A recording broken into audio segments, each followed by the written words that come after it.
Traffic heading in and out of downtown Minneapolis, Minnesota. And with tip-off coming up. Kevin, thank you very much.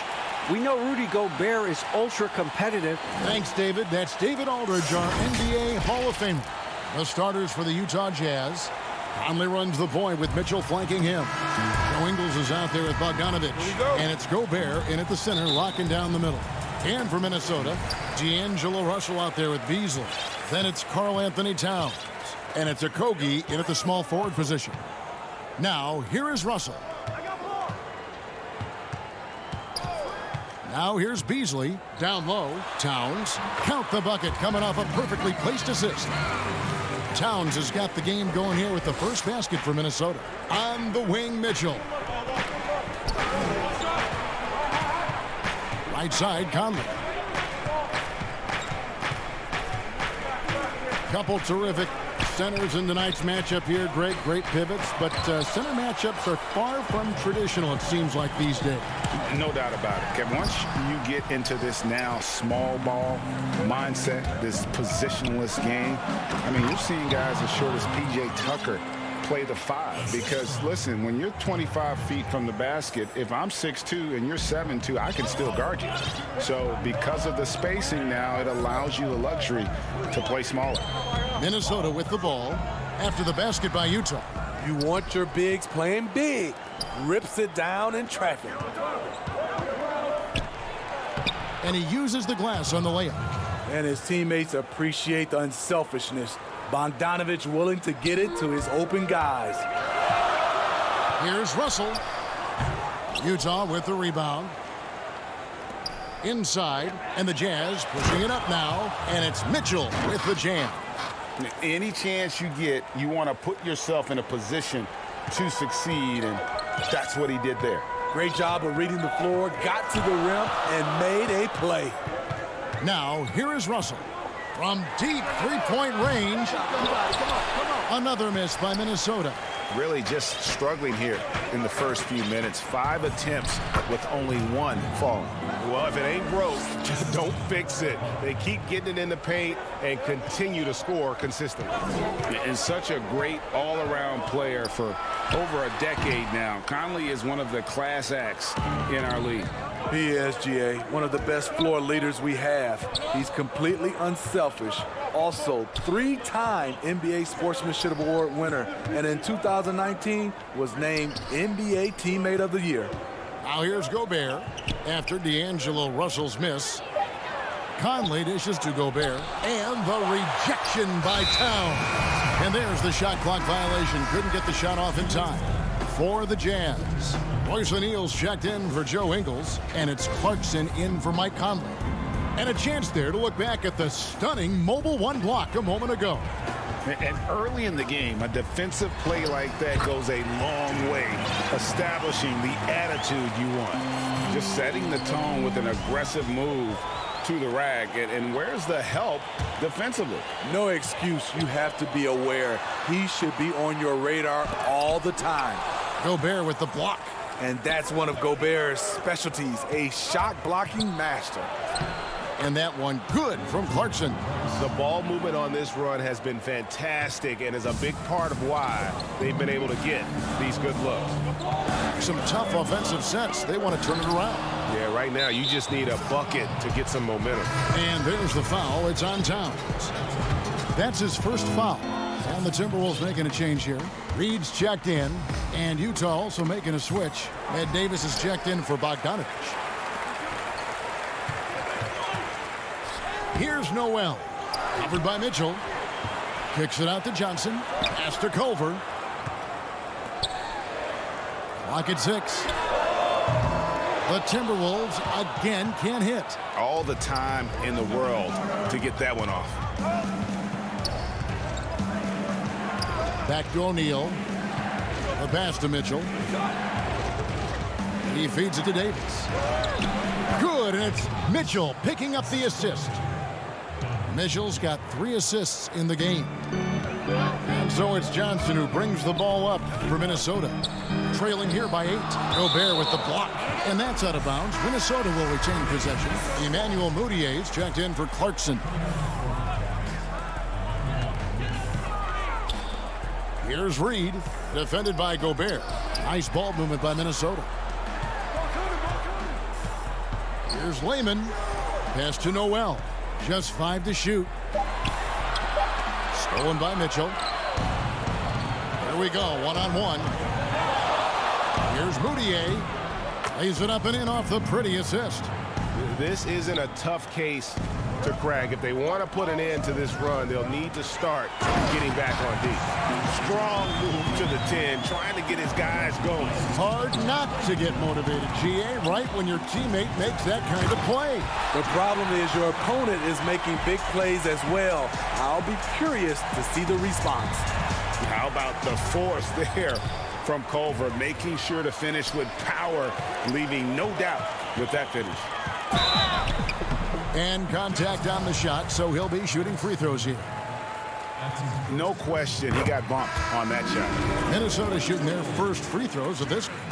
And Culver's game just screams potential. Already a good scorer, rebounder, and passer. Now the next step, improving that outside shot. And foul on the shot. He'll shoot 2 at the free throw line. And really the defense fouling there to prevent the layup, but that's exactly what you need to do. O'Neal hits them both.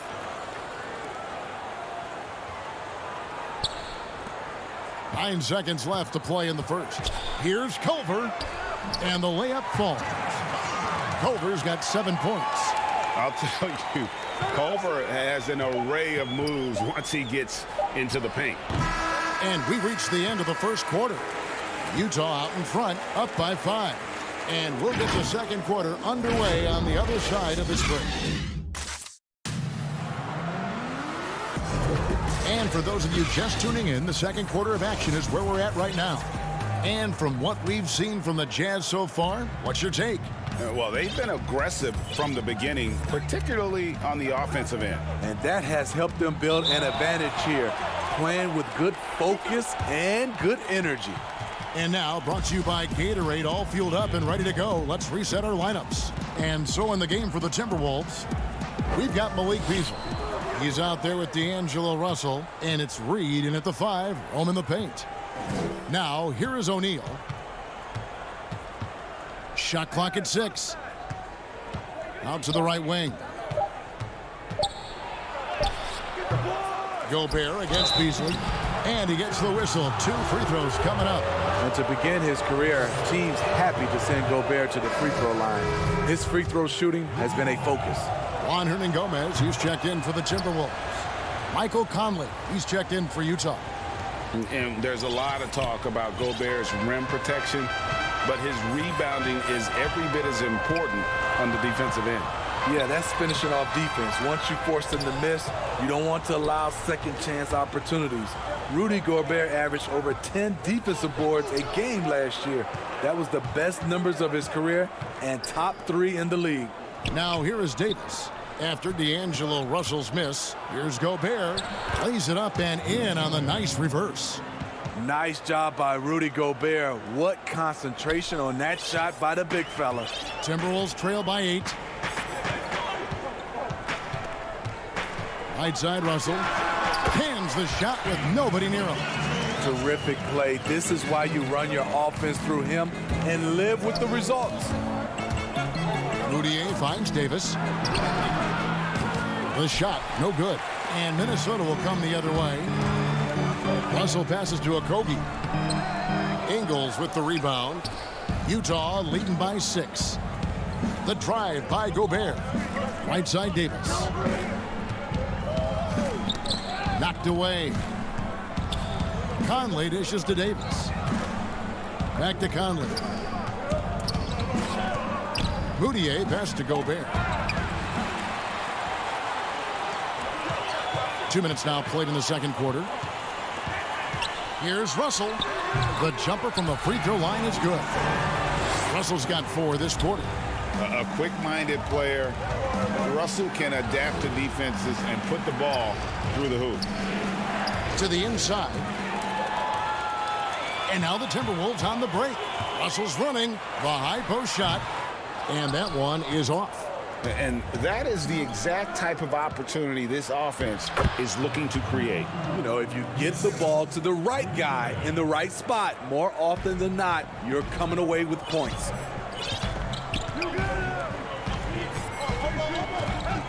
And we're now a little over 2.5 minutes into the second quarter.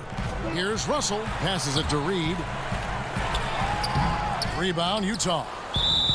Gobert's got 8 rebounds in this game. And D'Angelo Russell picks up the foul. That's foul number 2 for him. The Timberwolves making a switch here.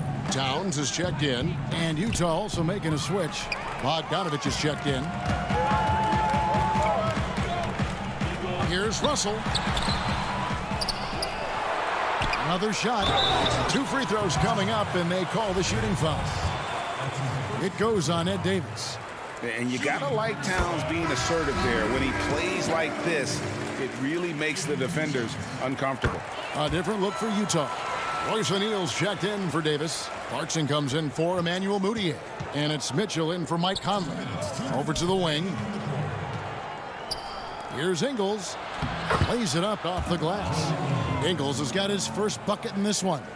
Greg, we know the names of the superstars, but there are players that are just under that category who probably should get a little more recognition. Hey, Kevin, that's a great point, and I'm going to toot my alma mater's horn a little bit. Christian Wood's a guy that kind of reminds me of that. He's kind of on the come up. How about Devontae Graham, the second rounder back in 2018, but he's showing to be an established young talent in this league. And there are many more guys like that, and they're going to have their opportunity to become household names. Here's Towns following the bucket by the Jazz. Ingles with the rebound. And they have built their advantage on the scoreboard here by doing all the little things. Nice ball movement by Utah. Kicks it out to Mitchell. Back to O'Neal. Bogdanovich inside. Defended by Towns. Johnson with the block. Sneaky shot blocker. James Johnson is not the biggest guy, but he has the reach to do it. There's 53 seconds left in the first half. And they're beginning to just flat out fall apart defensively right now, especially on the interior. Here's Noel.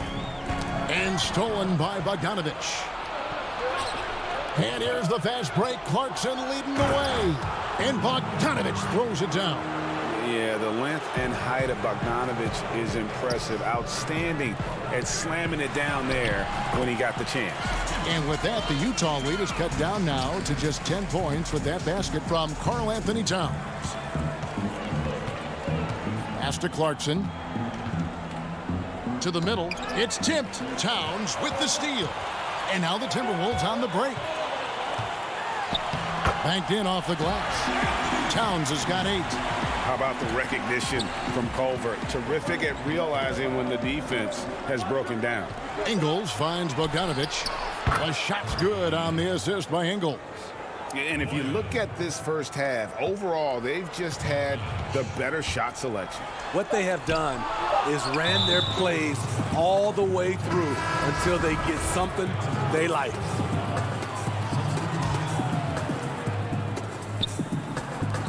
They swipe it. Gets it off. No good that time. And so it's the Utah Jazz. Thanks so much, Dave, for the great interview. Don't go away, folks. We'll be back for the 2K Sports Halftime Show. Hey, everybody. Good to see such a steady floor general, Mike Conley. Kenny, talk about what he... Thanks for joining us.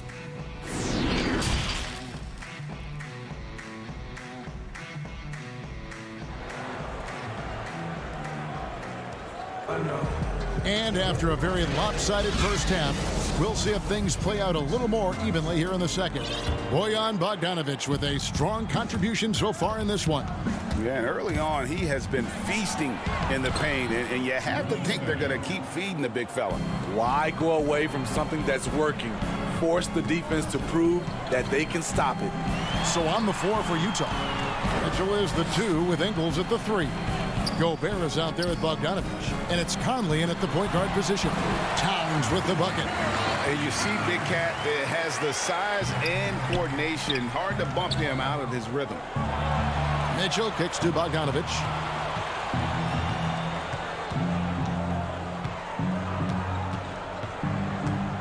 Too long in the paint. He's hit with a 3-second violation. The Jazz have gone 3 of 4 at the free throw line tonight. Yeah, a year ago, though, Kevin, 78% conversion rate from the free throw line. So that's a nice all-around effort. And he shows the focus there, nails the technical. Here's the 3. Minnesota with the rebound. Russell inside. Towns. Good, and the assist goes to Russell. Towns has got 4 points now in the quarter. Efficient performance from him. Not the case for everyone else on his team. The 3 from Bogdanovich. It's rebounded by Towns. And so it's Russell with it. He'll bring it up for the Minnesota Timberwolves. It's a 10-point game. And last season, Karl Anthony Towns shooting over 40% from three-point range with over 8 attempts a game. I mean, Greg, he is in the conversation, don't you think, for best three-point shooting center of all time? It's amazing, Kevin. His volume of threes is unprecedented for the center position. And it's not just standstill. Catch and shoot triples. He's hitting step backs. He could have that title when it's all said and done.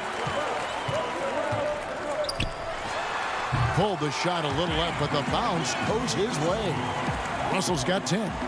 Well, and it took a terrific effort at both ends to sustain this run. They've shown a lot of heart, a lot of fight, and they're close to taking the lead. Very cold start to the second half. 1 for 5, looking for some continuity. Yeah, this offense is rolling. They've been assertive, but they're also playing under control. And it has them at a great spot to take the lead. They love to get a few stops now at the other end. And the Timberwolves making a change here. Reed's checked in. Then for the Jazz, O'Neal's checked in for Joe Ingles. Clarkson comes in for Donovan Mitchell. And it's Moutier in for Mike Conley. And Greg, you play with some big personalities. Talk about the best way to manage egos and conflicts in the locker room. That's a very interesting topic. No doubt about it. You know, Kev, first thing you learn from middle school on, your team is your family. And let's face it, all families have spats, and so do teams. You just learn to never personalize those things. Never leave any stone unturned. Like, don't let things fester. When there are issues, you address them. And if you're not taking things personally, you tend to be able to work through whatever issues you may come in front of. Good advice. Utah with the ball, following the bucket by the Timberwolves. And here we go, Timberwolves running again. They now take the lead. Beasley's got 4 this quarter. And I like Russell's ability to create for others. He does what's best for the team. Clarkson passes to O'Neal. The Jazz working the ball around now. Some dishes to O'Neal. Kicks it to Gobert. Over in the corner, Moutier. Just 3 to shoot. Rebounded by the Timberwolves. Towns has got 6 rebounds here tonight. Here's Reed. Lays it up and banks it in. Reed's got the lead up to 3 now for the Timberwolves. Wow, defensively, for some reason, they've come out flat here in the second half. A nice shot by Bogdanovich. Bogdanovich has got 12 in the game. The effectiveness of Bogdanovich, able to work from anywhere and to get a good shot. Shoots from the high post. Gobert pulls it in. Gobert's got 9 rebounds in the game. Getting it done. And Bogdanovich throws it down. Oh, an aggressive move and fantastic finish. Trying to send a message with that slam, I think. Towns kicks to Russell. Towns, the pass to Russell.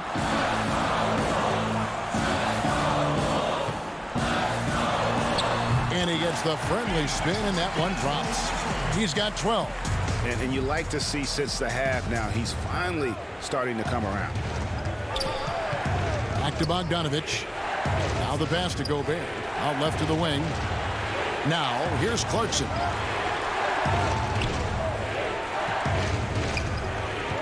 At the top of the key, Gobert. And slam dunk by Gobert. With that 7'8" wingspan, anytime Gobert gets the ball near the rim, this is what you expect. Timberwolves trail. So looking it over to the wing on the left. A wide open shot from Hernan Gomez. The three-pointer no good. Here's O'Neal. Minnesota with the rebound. Deep two from Russell. And that one released in time, but no good. And at the close of the third quarter, still a close game and both teams putting up points in a hurry. Jazz lead by 1. And we're coming right back. Be sure to stay with us as we get started for the fourth quarter. And it's time to bring up the State Farm assist of the game. And the definition of teamwork right there, guys. I mean, what great communication between them, and what a beautiful feed. Fundamental basketball. Keep your eyes up. Keep the ball moving. You're going to keep the defense on its heels. Well, this has been a great contest so far, and I imagine the fourth quarter could have even more action in store for us. Towns is out there with Johnson. Then it's Culver, and it's Lehman in at the small forward. So that's the Timberwolves 5. And the way Towns makes scoring look effortless, it's what makes him one of the game's best players. Here's Gobert after the made shot from Karl Anthony Towns. Here's Lehman. Ingles covering, and that one clearly a foul. Gets the whistle, and 2 shots coming up. At the line for your Timberwolves, Jay Lehman. And the first one at the line is good. Minnesota making some changes. Vanderbilt's checked in, and it's Russell in for Culver. Well, they should be looking at a 3-point lead. Hopefully for them, that miss won't cost them. The shot by Oni, no good. And it's Towns with the ball. He'll bring it up for Minnesota. The lead is 2. And the shot is long. Well, they're really making a point of keeping the ball moving around. That's the key. The D can't focus on one player, and no matter what anybody tells you, that ball will always move quicker than the defender. Here's Morgan. Here's Oni. And the call, and here we go with the coach's challenge. Not surprised in a competitive game like this.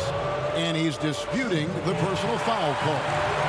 And I think when it comes to some of the more difficult calls to make, personal fouls can be tough. The action is so fast that it's really tough to catch everything in real time. The wonders of technology, Greg. We've seen replay reviews so effectively, and involving the coaches by being able now to challenge like this is something a lot of people have been hoping for. And so the word is in. They've decided that the call stands as it was made on the floor. And, you know, even if a coach still feels this wasn't the right call, you got to acknowledge the effort being put in to reviewing it. With double checking, and the game continues on. He gets a chance now to catch up with the fourth member of our crew, Hall of Famer David Aldridge. Well, over that last break, Kevin, I got a chance to hear what Ryan Saunders said to the team. He told them, hey, this game is there for you, but we got to go get it. 50-50 balls, getting to the basket. We have to give it all right now. Kevin? Thank you, David. Now, here is Russell. Very surprising. He gets the ball where he wants it in a decent matchup. Conley dishes to Ingles. Nice ball movement by Utah. Outside Conley. He kicks to Gobert. Pass to Morgan. Back to Gobert. Second shot opportunity. Morgan the pass to Gobert.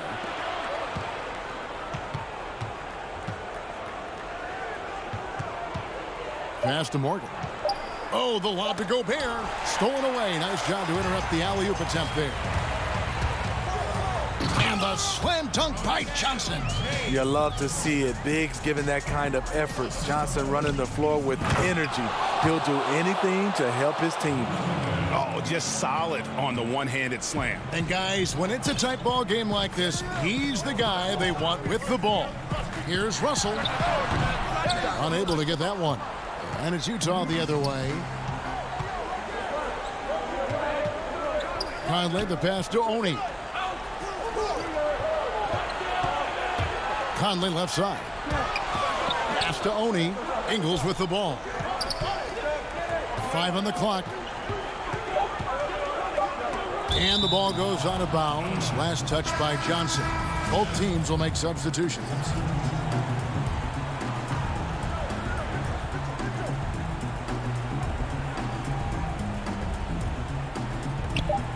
We're in the final quarter of play here. 3 minutes in. Whoops, there's the 24-second shot clock violation, so they'll turn it over. And the Jazz making a change here. O'Neal's checked in. The Timberwolves have gone 2 for 5 on field goal attempts in the fourth quarter. It's Russell with the drive. Count it. Good. Yeah, the leadership skills on display there. Getting it done when it matters most. D'Angelo Russell. For Utah, they've gone 1 of 3 from the field to start the fourth quarter. Conley, the pass to Bogdanovich. Offensive rebound. Now O'Neal to the wing right side. Back to Conley. To the inside. Gobert. And slam dunk by Gobert. Gobert looking comfortable stepping into the spotlight right now. Russell passes to Beasley. There's Jacoby. Feeds it to Beasley. Makes it off the glass. And the Timberwolves lead by 2. And that's about the worst defense I can imagine a team playing coming down the stretch. And I love the play call. This is where you get the ball into the hands of your closers, where they can do something with it. And that's a foul called on Malik Beasley. That's his first foul. Conley kicks to O'Neal. Back to Conley. Down to 5 on the shot clock. Bogdanovich passes to Gobert. Towns with the defensive effort. What a defensive play. Gets the stop and does it without fouling. Here's a Kogi. Out to Russell. The pass to Johnson. Back to Russell. No good. Good D by Mitchell.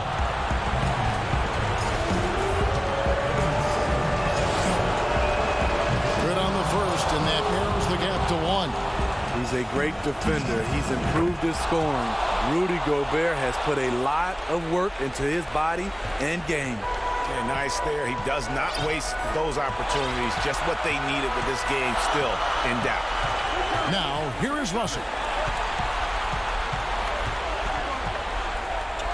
34 seconds left here in the fourth quarter. And he's frustrated. That's a shot he can make in his sleep. Oh, wow! He went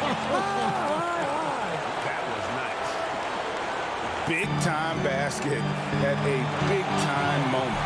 This is why we all watch. The NBA is about these moments.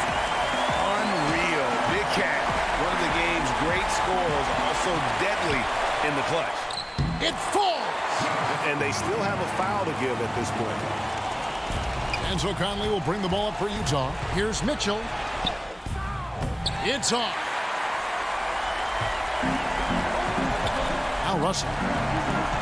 Inside. Kicks it out to Beasley. Knocks down the 3. And whatever it was at halftime worked because their offense far more effective here in the second. They finally found some sets that are working for them. And so Minnesota takes the win.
everyone, and let's go. Hey, Kevin, thanks very much. They're such a great reflection of their coach. Thanks, D.A. The starters for the Utah Jazz. Mitchell is the 2 with Ingles at the 3. Rudy Gobert is out there at Bogdanovich, and it's Conley in at the 1 spot. And for Oklahoma City, Gallinari and Adams, the combo out front. Paul out there with Gilgeous-Alexander, and it's Dort in at the 3. Now here's Adams. Here's Dort. Back to Paul. Fires for 3. Gobert pulls it in. He couldn't believe how open he was. He just couldn't convert it. And, you know, we talk a lot about Paul as a leader on and off the court. Was elected president of the Players Association back in 2013, re-elected for a 4-year term in 2017. People simply trust his point of view. Gallinari, Gobert with the block. This is Gobert's specialty. Twice on the pipes from the stifled tower. Boy, that's 0 for 3 in the early going. Just a little out of sync. Back to Conley. Bogdanovich passes to Conley. Nice ball movement by Utah. Here's Gobert. It's deflected. Gallinari using his length right there. Nicely done on the block shot. Goes back up. Bank shot. No good. For Oklahoma City, they've gone 0 of 3 from the field to start the game. And Chris Paul the bucket on the assist by Gilgeous-Alexander. Well, we know for Chris Paul, Greg, it's nothing new to lead, but on Oklahoma City last year, he had to do it without being surrounded by superstars. And, you know, that's okay. Paul's a guy who wants to set the table. You have to have the ball to do that. And he's at his best when directing traffic and making his teammates better. Here's Ingles following the basket by Chris Paul. Just 5 on the clock. Conley into the lane. The Jazz need to get off a shot here. Here's Bogdanovich. Here's Gobert. Pass to Ingles. On the wing, Mitchell. Another shot. And there's the nice layup by Ingles. I'll tell you, this guy recognizes when driving lanes are available. Joe Ingles waits until it opens and then seizes the opportunity. Now here's Paul to the paint, and Adams with the slam. Kevin, he is tough to stop when he gets to the rim. Yeah, Greg, he can get up a few notches higher. Conley, the pass to Ingles. Here in the first, just under 2.5 minutes played so far. Gobert, and he gets the whistle. 2 free throws coming up. Indoors, as Gobert has added strength, his rebounding numbers have continued to improve. That's right, Greg. He's always been a force as a shot blocker. But over the past 2 seasons, this guy as a rebounder has been top 3 in the league. Last year, he even challenged Andre Drummond for king of the boards. He's got great size, great anticipation, and he plays with passion. And that's an example of his athleticism, right? Nerlens Noel, the ability to leap up and ram it home. That's a double whammy, guys. That's right. A great defensive play, then the emphatic stuff. Let's see if that serves as a momentum builder. What a great sequence for this group. Schroeder outside, passes it to Muscala. Down low, here's Noel. Over Gobert. Noel passes to Muscala. Oh, and that one, no question, powered it down. Wow, look at the way the big man Noel set up his guys, puts the pass in the perfect position, easy shot. Clarkson finds Bogdanovich. Gobert with it. 1:24 left in the first quarter. The putback, and it's Bogdanovich on the follow. Well, that's about hustle and effort from Bogdanovich. To go after the rebound with that kind of intention is exactly what you hope for as a coach. Diallo, he's checked in for Gilgeous-Alexander. Then for the Jazz, Davis is checked in for Bogdanovich, and it's Moutier in for Mitchell. Davis kicks to Clarkson. And 1:01 left here in the opening quarter. Moutier dishes to Gobert. And foul on the shot, so he'll get a chance at the line. Well, if you're on the defensive end, you can't fall for Rudy Gobert's tricks. This guy is very crafty at using that up fake. These are his 3rd and 4th free throw attempts of the game. No good on the second free throw. Diallo the pass to Muscala. Now here's Noel from 13. Rebound collected by Clarkson. Well, defenses are content to give up the mid-range, right? It's not the high percentage restricted area or the three. You can see they're prepared to give up that shot. And there's Davis. That's good on the assist by Gobert.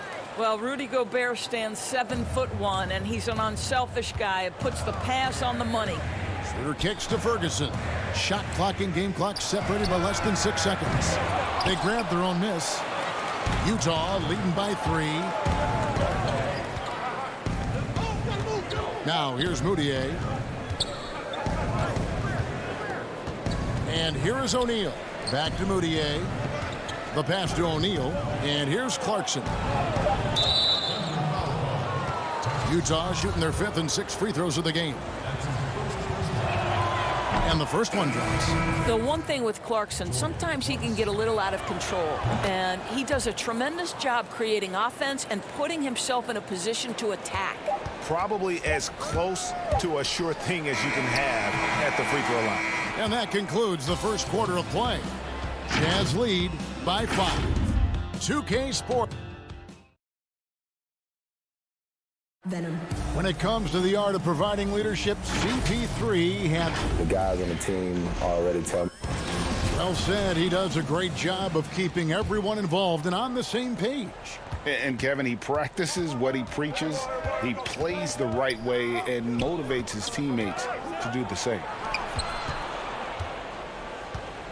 And if you're just joining us, we've played through one quarter in this one. And taking a look at the Jazz performance here, guys, what have they been doing or not doing? Well, when you control the glass, you control the second chance opportunities on both ends. And that's how they controlled the first quarter. I thought they were the much more physical team. All fueled up and ready to go. Let's reset the lineups, courtesy of Gatorade, as the second quarter gets going. So on the floor for Utah, we've got Joe Ingles. Jordan Clarkson is out there with Emmanuel Moutier. Then it's O'Neal. And it's Davis in at the 5, roaming the paint. And Adams with the slam. There's a level of floor awareness that has always been innate to Chris Paul. What a pretty find. All right, let's catch up with our sideline reporter, David Aldridge. Hey, Kevin, thanks very much. Well, Steven Adams could be the league's most physical presence. All-star Jimmy Butler said that he is just so strong. Butler says he hit me with a screen, and I thought my life was over. Adams said his strength doesn't help with flopping. The refs are like, get up. Guys, he has a sense of humor about it, and maybe that's a counterbalance to his great physical gifts. You're right, D.A. He is strong. Thanks for that report. And the technical free throw is good. I think Mike Conley historically will always be part of the grit and grind mentality where he spent his career in Memphis. But this guy's skill set allows him to fit in with any organization. The Jazz making a switch here. Bogdanovich is checked in. And entering the league as a complimentary scorer, Bogdanovich put up 20 points a game last year. That was a career high and the 4th straight year that he improved his scoring average. And Bogdanovich kicks to Moutier. Davis down low. And here's Bogdanovich for 3. The Thunder pull it in. And another area where Bogdanovich is helping the offense. Greg is doing a better job of creating for others. I mean, he still has that shoot-first mentality, but now if he doesn't have a clean look, he's much more willing to make the extra pass, and that makes him just that much more valuable to this team. Feeds to Davis. That shot misses. Adams, some nice D. Here's Dort. Alinari left side. No good on that one. That's not the type of opportunity he fails to convert very often. Right side, Bogdanovich. Over in the corner, Conley. Paul with the steal. And here we go. Fast break. Paul's got it. Pass to Diallo. And there's the feed to Adams. Yep, that one goes in there. Adams has got 6. There is a persistence about Steven Adams. Quality defense will not deter this guy if he wants to score. Nice finish. Conley, the pass to Davis. Jazz passing it around. Back to Ingles. A second chance effort, and Davis puts it in. He's got 10. And when they've gone to him, he has come through big time. You got to keep getting him touches. Gallinari kicks it out to Paul. Fires from deep. A rebound by the Jazz. Davis has got 4 rebounds in this game. Pass to Ingles. To the paint. A shot. Finds himself wide open and drills it. And now an 8-point Jazz lead. Greg, when you played for the Knicks, I always heard that Charles Oakley would cook for the players. Is that true? Absolutely. Oak was very particular about his food. And I got to tell you, he knows his way around the kitchen. And to be honest, I would never tell him otherwise. Well, what was his specialty? Whatever he made, it was special. Wouldn't matter. A nice shot by Bogdanović. I don't think there's much more you can do. Bogdanović is too skilled and too strong on these finishes with contact. Gallinari finds Adams over Davis. And again, Oklahoma City, no good. The edge on the glass is the difference. It's allowed them to build this lead. Man, can you always depend on him or what to lead you to the right place with that pass? Money. They could use a big shot here to get this offense going. Too many empty possessions. Right now, they need a basket. And the whistle blows. It's going to be on Michael Conley. That's his first foul. Noel's checked in for Oklahoma City. Gilgeous-Alexander comes in for Diallo. Utah also making some changes. Gobert comes in for Ed Davis. And Donovan Mitchell subbed in for Moutier. How about that show of strength from Nerlens Noel? No fear in how he attacks the defense on these shots. Conley against Gallinari. Mitchell kicks to Bogdanović. Mitchell passes to Bogdanović. 5 to shoot. He feeds it to Gobert and taken away by Paul.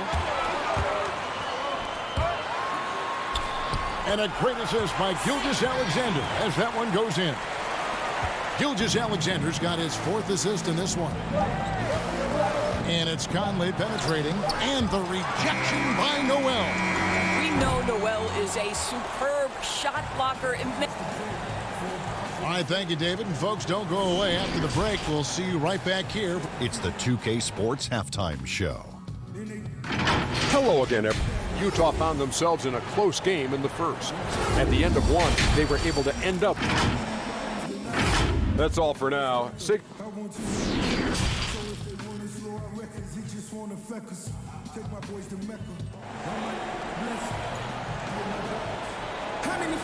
And if you're just joining us in this one, first half is in the books. 1 half to go. You know, Davis has been exceptional here, guys. You just love the patience in that first half. Waited until he got the look he wanted. You know, as a coach, you can preach good shot selection, but it's up to the players to execute, and this guy has done just that. Gallinari and Adams, the combo out front. Chris Paul is out there with Gilgeous-Alexander, and it's Dort in at the small forward. That's Billy Donovan's 5 as we get going here in the second half. And we talk a lot about Mitchell's offense, and for a good reason, but the defense is also an area where he's excelled. Oh, no doubt, Greg. We identify him with the offensive end of the floor because he's carried a burden for the Utah Jazz early in his career. But think about it. He's strong, athletic, long wingspan, excellent instincts. This guy has the potential to be one of the most impactful two-way players in today's NBA. That one drops for him. Boy, you have to love when Gallinari runs the floor, and nicely done to reward him with the finish. It's stolen by Adams. Gallinari surveying the D. On the wing, Gilgeous-Alexander. Here's Adams, and it's wide right. Hits off the rim. And so Gobert will bring it up for the Utah Jazz. They've held a 12-point lead earlier. Conley gets the bucket. Boy, Mike Conley, the ability to change gears on the drive, that is pretty. Conley against Paul. And Adams with the slam. Oh, and he went for the two-hander on the slam, using some muscle. Some urgency from him there, sure. Poked loose. Conley kicks to Ingles. It's Bogdanovich on the wing. Trying to find Gallinari and gets it to him. Gilgeous-Alexander against Mitchell. He muscles it in through the contact, and they call the foul. He's on his way to the free throw line. Just impressed with the teamwork out there, setting the table for one another. And a new group in here for the Thunder.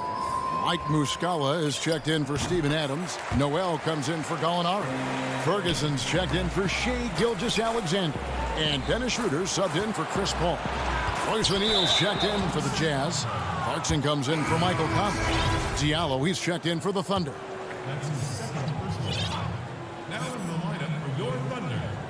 And we're just about 2 minutes into the second half now. Gobert, and he banks in the layup. Gobert's got 5. Gobert has a thin frame, but make no mistake, he is physical and he relishes contact. Here's Schroeder. And foul on the shot. He'll shoot 2 at the free throw line. It's going to be on Donovan Mitchell. And you don't ever want to get into the habit of letting the offense get to the rim. One thing Dennis Schroeder has proven is that he can be an effective player whether he's starting or coming off the bench. This is a versatile guard, and maybe his best attribute, confidence. And the Thunder making a change here. Gilgeous-Alexander's checked in. Boy, that's 3 for 4 this half. You like that they're starting with a little bit of extra energy. Nice. And a wide open look for Gilgeous-Alexander. The Thunder with another miss. Jazz leading by 3. O'Neal high post. Bogdanovich passes to O'Neal. Back to Bogdanovich. It's stolen by Muscala. Here we go, one-on-one. And Gilgeous-Alexander the bucket on the assist by Noel. Gilgeous-Alexander's got his first basket. And there it is again. They get careless with the basketball, and immediately it costs them. Outside, Bogdanovich. Clarkson kicks to Bogdanovich. Back to Clarkson. It's stolen by Muscala. And the Thunder pushing it up now. Gilgeous-Alexander's got the ball. That gives them the lead. Gilgeous-Alexander's got 4 points now in the quarter. Bogdanovich finds Clarkson. Back to Bogdanovich. And the rejection by Noel. And it's Gilgeous-Alexander in the corner. On the wing, Gilgeous-Alexander. Pass to Noel. O'Neal with the rebound. Utah trailing here. Here's Clarkson. And that one is stuffed right through. I think we think of Donovan Mitchell first and foremost as a scorer, but I love seeing his passing ability come into play. Noel down low.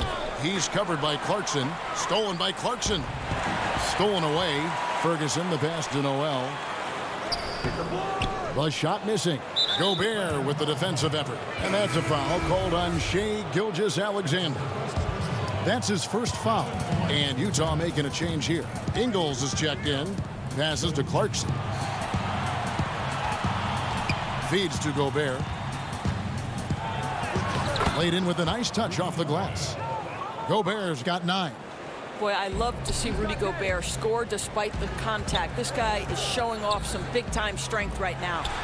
Gilgeous-Alexander, and he's open. Rebound, Utah. They've held a 12-point lead earlier. 2-second difference between shot clock and game clock. In the corner, O'Neal with it.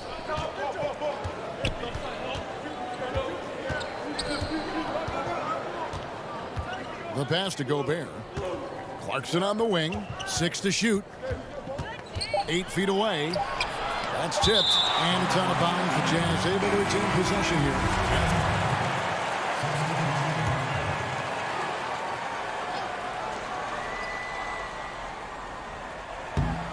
And out of bounds as the Thunder gain possession. Listen, turnovers happen. You've got to move on to the next play.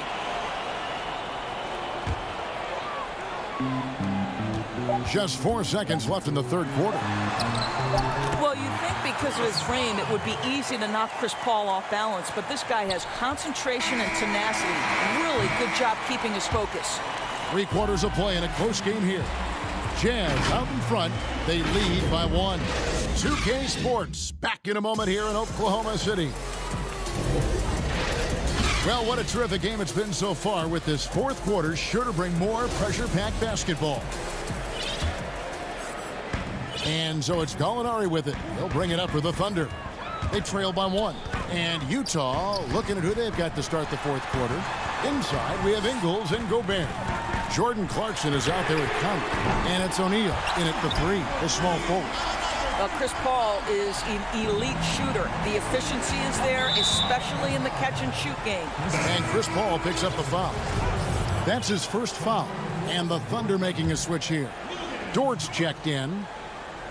Pick off in midair. And here we go. Paul heading to the hoop. 2 free throws coming. And yep, we thought we might see it. And the coach's challenge has been triggered on the personal foul call.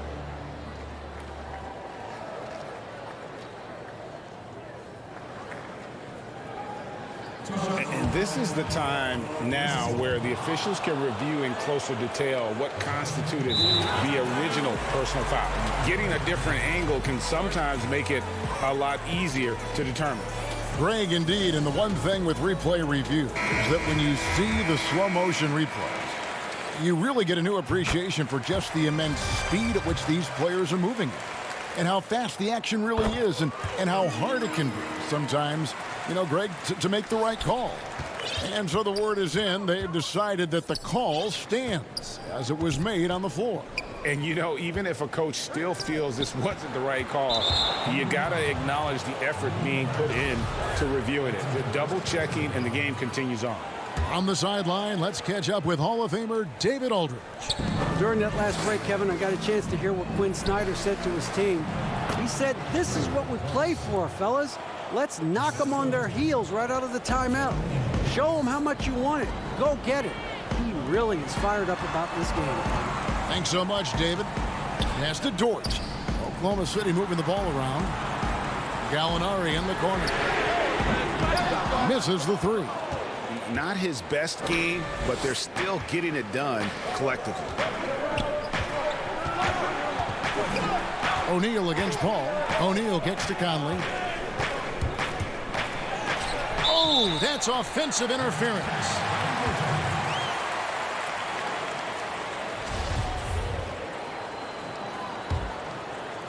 Oklahoma City's gone 1 of 2 from three-point range here in the fourth. Gallinari in the corner. Schroeder outside. Paul passes to Dort. Right wing. Out to the wing. Here's Paul. Gobert pulls it in. Gobert's got his 7th rebound here tonight. Here's Conley. And he drops in the layup off the glass. Conley's got the game tied up here for Utah.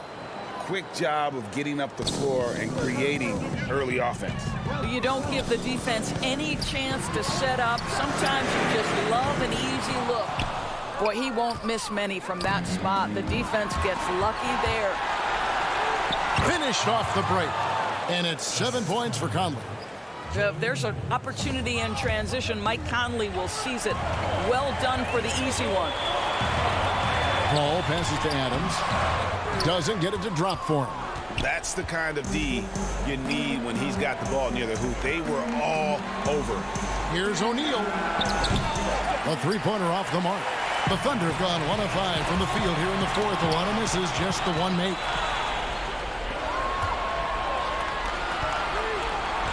Ingles dishes to O'Neal. Ingles can't get it to go. Oklahoma City shooting with confidence, 50% from the field so far. Knocks it loose. Stolen by Michael Conley. And Dennis Schroeder gets the whistle that time. That is his first foul of the game. Gilgeous-Alexander's checked in for Dennis Schroeder. Bogdanovich is checked in for Utah. Mitchell comes in for Jordan Clarkson. Paul with the steal. And here they go. They could use a bucket. The big dunk at the end of the break. SGA, that's Shai Gilgeous-Alexander to you. Big time clutch delivery. High post, Gobert to the wing right side. It's stolen by Adams. And Gilgeous-Alexander, here we go. Good D by Mitchell. Jazz have gone 3 of 5 here in the fourth quarter. Pretty good numbers coming out of the break. A good finish at the rack off the slick feed. And the Jazz lead by 2. Donovan Mitchell might be young, but this guy is fearless and capable of big-time opportunity making. It's stolen by Gobert.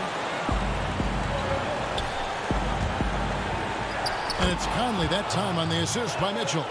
Poised under pressure. That has come to define Mike Conley. Here's Dort. That one, no good. Now the Jazz take it the other way. Joe Ingles, he's checked in for the Jazz. And it's Utah's ball. They've outscored him 10 points to 2 during this run. Kicks it out to Bogdanovich. Ingles passes to Gobert. Outside Bogdanovich.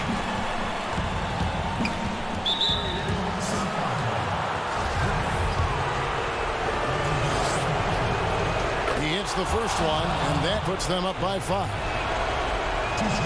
So he gets them both, and it's a 6-point ball game. Well, you want to continue to build the lead, so a very productive trip to the line right there. Pass to Gallinari. If you don't like pressure, you shouldn't play basketball. Mr. Gallinari with the delivery. Bogdanovich looking around. There's 42 seconds left in the fourth. Ingles finds Gobert. On the wing, Ingles. Clock at 4. Gobert can't hit. And so it's Gallinari with it. They'll bring it up for the Thunder. It's in! And he has brought them to within 2 points. And that one sends the bench into a frenzy. I'll tell you, these guys have worked so hard together. Everyone pulling in the same direction. Beautiful to watch. Can't afford any wasted possessions down the stretch. I'll tell you, they'd better come up with some points on every possession from now on. What a moment for Gilgeous-Alexander in the clutch. Yes, sir. Conley dishes to Bogdanovich. Oh, the lob to Gobert. Yes! Gobert is not fazed by these moments. He wants to be the man. Now a timeout called by Oklahoma City. They trail by 2. Just 4 seconds left in the game. What do you think, guys? I don't think they should be greedy here and think about a triple. With this much time left, I'd attack the basket, get a high percentage shot in tight, and take my chances in overtime. Off the inbound. It falls! A huge shot to tie it up. Great concentration through the contact. Gilgeous-Alexander, excellent focus. And the basket by Ingles. How about Joe Ingles stepping up in the clutch to deliver a big-time bucket? And Billy Donovan wants a timeout. Guys, what do you think? And the only chance here is a lob at the front of the rim. A tip in to tie the game. There's not enough time to get a catch and shoot.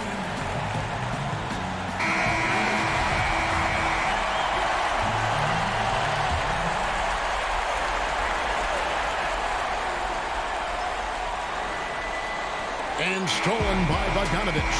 And so it's Utah who scrapes by with the win. They break the hearts of every fan.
What's up, everyone? 2KMC here, and it's time to select your top play of the fall. Each of our 8 winners have been special, but which one is better than the rest in this Fall Fest? You'll make the final call and select the winner of 500,000 VC. A beautiful day as it usually is here. And checking out Utah's opening lineup. Mitchell is the 2 with Ingles at the 3. Rudy Gobert is out there with Bogdanovich. And it's Conley in at the point. And for the Suns, Rubio and Booker. They're the backcourt. Johnson is out there with DeAndre Ayton. And it's Oubre in at the 3. Now, here's Rubio. Ayton, the pass to Booker. Sinks the three-pointer. Terrific talented backcourts tonight, Greg. Did it ever add anything for you playing across another top-level guard? Listen, it raises the stakes, no doubt about it. You always want the opportunity to play against the best because you want to see where you stand. But in the end, even when you know a guy's better than you, and you're going to have that be the case a lot of nights, you still know that you will have an ability to impact the outcome when it comes to winning. And that's where you have to keep your focus. That's good from Booker on the assist by Rubio. Booker's got 5 now. Got to respect the level of concentration from Devin Booker on that shot. Even when he gets bodied up a little bit, the balance stays there. Beyond the arc. That shot missing. And Utah the other way now. Here's Mitchell. Johnson with the block. And now the Suns, a fast break. Oubre's got the ball. Ingles with the rebound. A lot of defenders choose to just back up off of him when he's in that tight, try to avoid the and one, and this time they're not backing off. Now here's Ingles. Comes up empty down low. Boy, that was a momentum killer to start last season, wasn't it, Greg? 25-game suspension for DeAndre Ayton. And he sprained his ankle in his return game. The Suns at full strength, able to win some games. He's obviously a huge part of their future. Johnson with the block. I know it's early, but going 0 for 4 to start a game can make a team get a little bit tight. Here's Booker. That shot is off. Gobert with the defensive effort. The drive by Mitchell. Ingles with the ball. Now defended by Oubre. Kicks it out to Bogdanovich. Conley left side. 6 on the shot clock. Ingles finds Gobert. Hangs. It's going to be a 24-second shot clock violation. They turn it over. Let's take another look at the staunch defense during that mobile 1 block. Some intimidation right away. Got to show those shooters you're going to be there all night long. And there's the pass to Booker.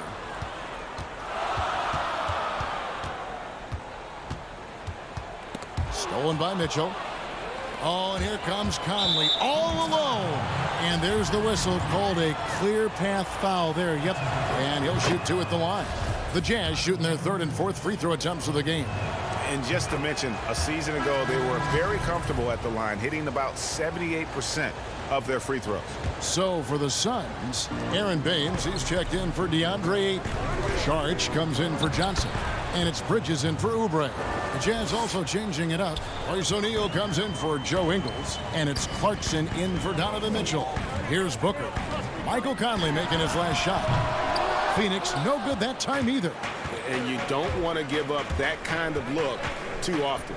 The drive by Gobert. And slam dunk by Gobert.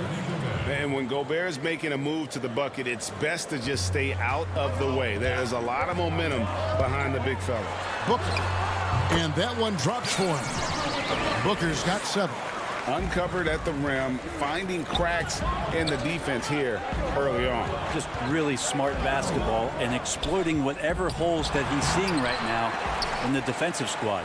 We'll have a hard time shaking that one off. Perfect position, plenty of space, just clanked it. From outside, off the mark. Utah trailing here. Inside, here's Bogdanovich. Well-timed pass, and he goes straight to the bucket for the layup. And Bogdanovich, a talented scorer, likes getting involved down low. Good try by Booker.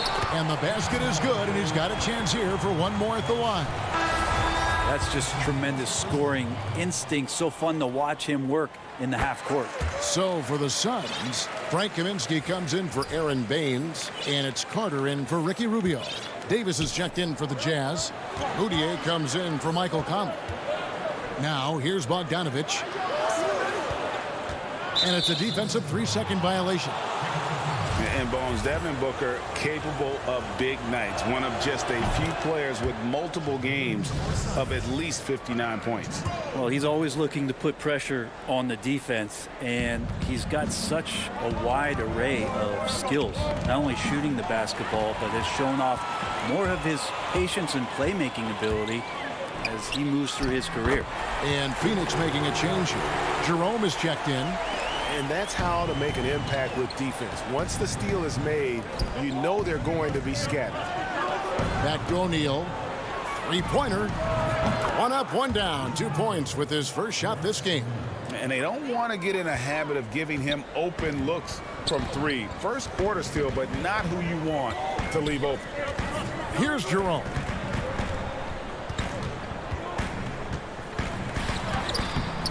And Davis pulls it down.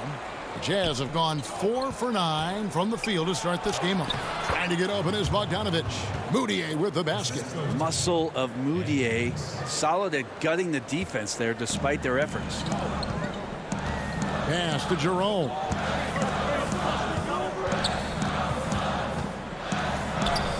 That one's in. His first bucket of the game. He's 1 for 2. And it's Moutier with the ball. He brings it up for the Jazz. Kicks it out to Bogdanovich. Back to Davis. And there's the call on Dario Saric. That's his first foul.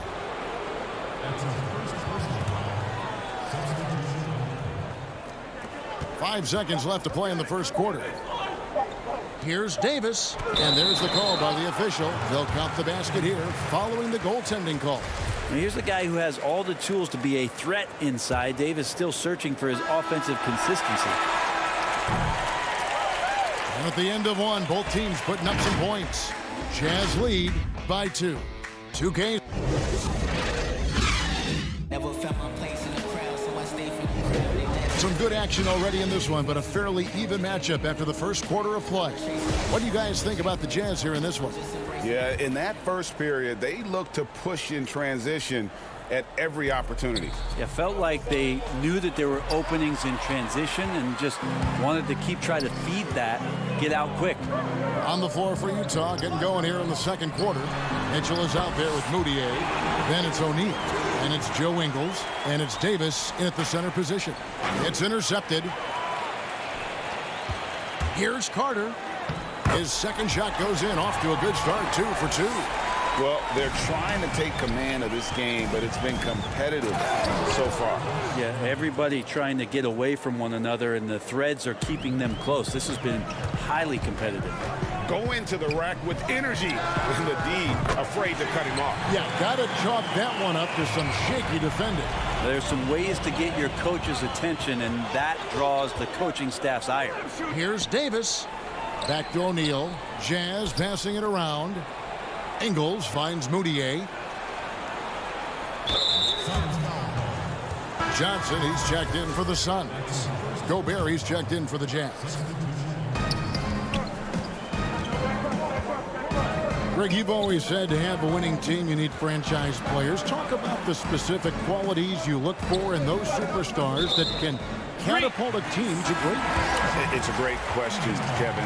Talent really isn't enough. You know, whether you lead vocally or by example, the agenda has to be winning, and your best players really define who your team is going to be. So the franchise caliber player is a much needed asset.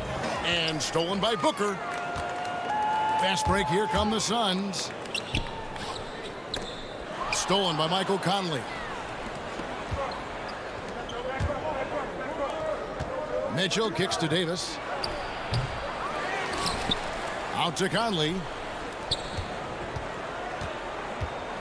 Ingles against Bain. Mitchell dishes to Davis. Shot clock at 5. Yep, it goes in, and the Suns' lead is cut to just 1 on the basket for Mitchell. And they're passing the ball very crisply here. And here's Booker from the arc. Rebounded by the Jazz. Gobert's got 4 rebounds now tonight. Mitchell passes to Davis. Ingles kicks to Gobert.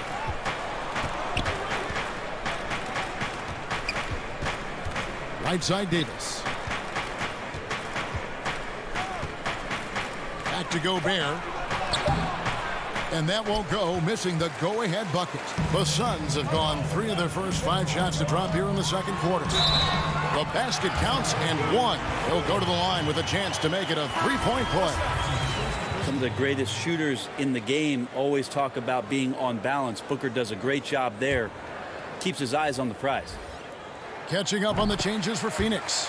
Saric comes in for Ayton. And Mikal Bridges subbed in for Johnson. Well, DeAndre Ayton is a walking double-double. This guy has a huge physical advantage on the nights that he's playing other bigs, whether that's by his size or his ability to run the floor.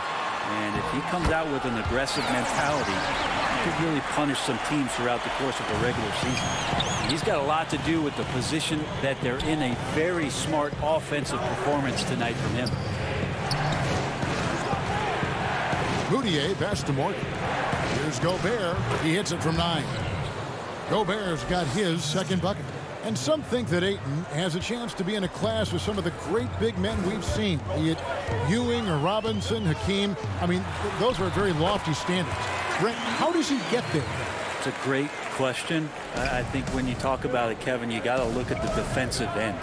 And those names that you just mentioned on a nightly basis were a force behind anybody on the perimeter. When they came into that house, it was defended. If Ayton gets there, he's got a big opportunity. And there's the call on Rudy Gobert. That is his first foul of the game. Frank Kaminsky, he's checked in for the Suns. Carter comes in for Ricky Rubio. Carter looking around. Pass to Kaminsky. It's stolen by Gobert. Fast break. Here come the Jazz. Here's Oni. And the layup's good off the glass. And now just a 2-point Suns lead. Phoenix has gone 1 of 2 on 3-pointers here in the second quarter so far. Booker dishes to Kaminsky. Out to Carter. From the arc. Good on the 3-point shot. Carter's got 10 points in the game. And they've done a great job knocking down those long-range shots here in the second, shooting just over 40% from downtown. Here's Oni. On the wing, Ingles. Defended by Booker. To the inside. Deflects the pass. 29 seconds left to play here in the half. Second chance shot. And he sinks the layup. And it's a 7-point Phoenix lead. Not just the accuracy in the quarter, it's his movement and the energy that's getting him on this nice roll. And Gobert kicks to Moutier.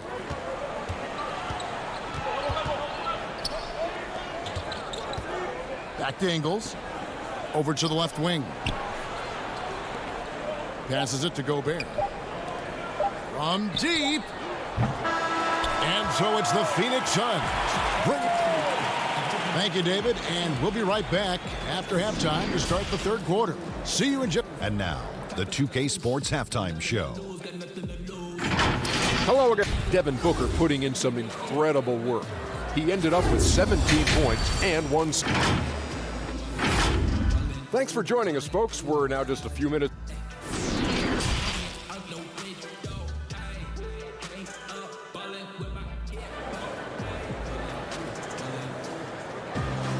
And happy you could join us. We've got 2 quarters left to go in regulation. You know, guys, Devin Booker has been exceptional here. Definitely been challenging the defense here early on, not settling for anything outside. Yeah, you want these kind of nights where you can start to see those openings before they happen. Rubio and Booker, they're the backcourt. Johnson is out there with Oubre, and it's Ayton in at the 5, roaming the paint. That's the 5 to begin the second half for Monty Williams. And he comes up with the deuce. Booker's got the lead up to 9 now for the Suns. Oubre will draw some attention as a scorer, but that's going to open up some passing lanes, and he doesn't make a mistake that time. And Ayton throws it down. Excellent on both ends of that play. Yeah, the steal was sharp, but the slam topped it off. And we say it time and time again, so I'll repeat it. Have to be careful with the ball, or this is what happens. Stolen by Conley. Bogdanovich passes to Mitchell. Conley dishes to Bogdanovich. And the pass to Gobert. Back to Conley. Clock at 6. He feeds it to Gobert. It's in there. Conley with the assist. Gobert's got 8 points. Yes, finally one drops after the 0 of 3 start. Phoenix leading by 9. Now here's Rubio. The feed now to Ayton. Beautiful dish, and the layup goes down. Ayton's got 4 this quarter. Well, the talk at halftime must have been a good one. Right now, 3 straight buckets to start the quarter. And Devin Booker had surgery on that right hand back in the summer of 2018. Took the opportunity to work on his left hand, and ever since, his game has just gone to another level. You wonder how much confidence, GA, he's had in making plays, not only scoring the ball with the left hand, but assisting with the left hand, and what that's opened up for him in terms of opportunities to be more effective as an offensive weapon. Oubre on the wing. Rubio outside. From deep three-point range. A shot, no good. Now the Jazz take it the other way. And after burying 3 straight shot opportunities, finally a miss there. Still feeling the momentum, though. The drive by Booker. And he gets the basket. Officials blowing the whistle, so a chance at the line for one more. And they're beginning to just flat out fall apart defensively right now, especially on the interior. A different look for Utah.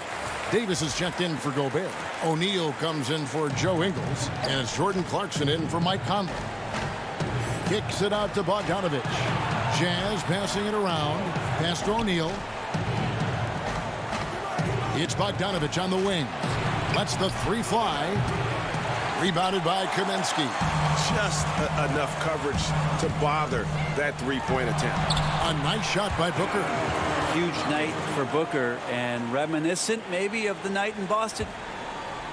Jazz trail by 14, and it's going to be out of bounds. The Jazz will retain possession. I'll tell you what, they're really fortunate there. Those long bomb passes usually spell disaster, but they get away with one there. Here's what Phoenix has got going on right now. Mikal Bridges checked in for Kelly Oubre, and it's Carter in for Devin Booker. Davis on the follow. Davis has got his 2nd basket. Well, that's a refreshing workman's approach to the game. Davis there beats everyone on the rebound and then finishes strong. And there's a minute 45 left in the 3rd. Baines, that one no good. Davis with some nice D. And now Utah, fast break. And then Mitchell with the dunk. Pretty good recognition for Clarkson. He's moving the ball, and some good things starting to happen now offensively. Pass to Jerome. 1:19 left to play in the 3rd. Back to Carter.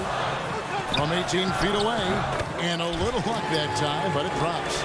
Carter's got 12 in the game. Where was the D on that one? Just too easy. Passes it to Davis.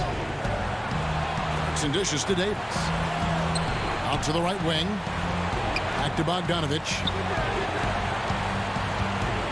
Lets it go with the 3. It's hauled in by the Suns.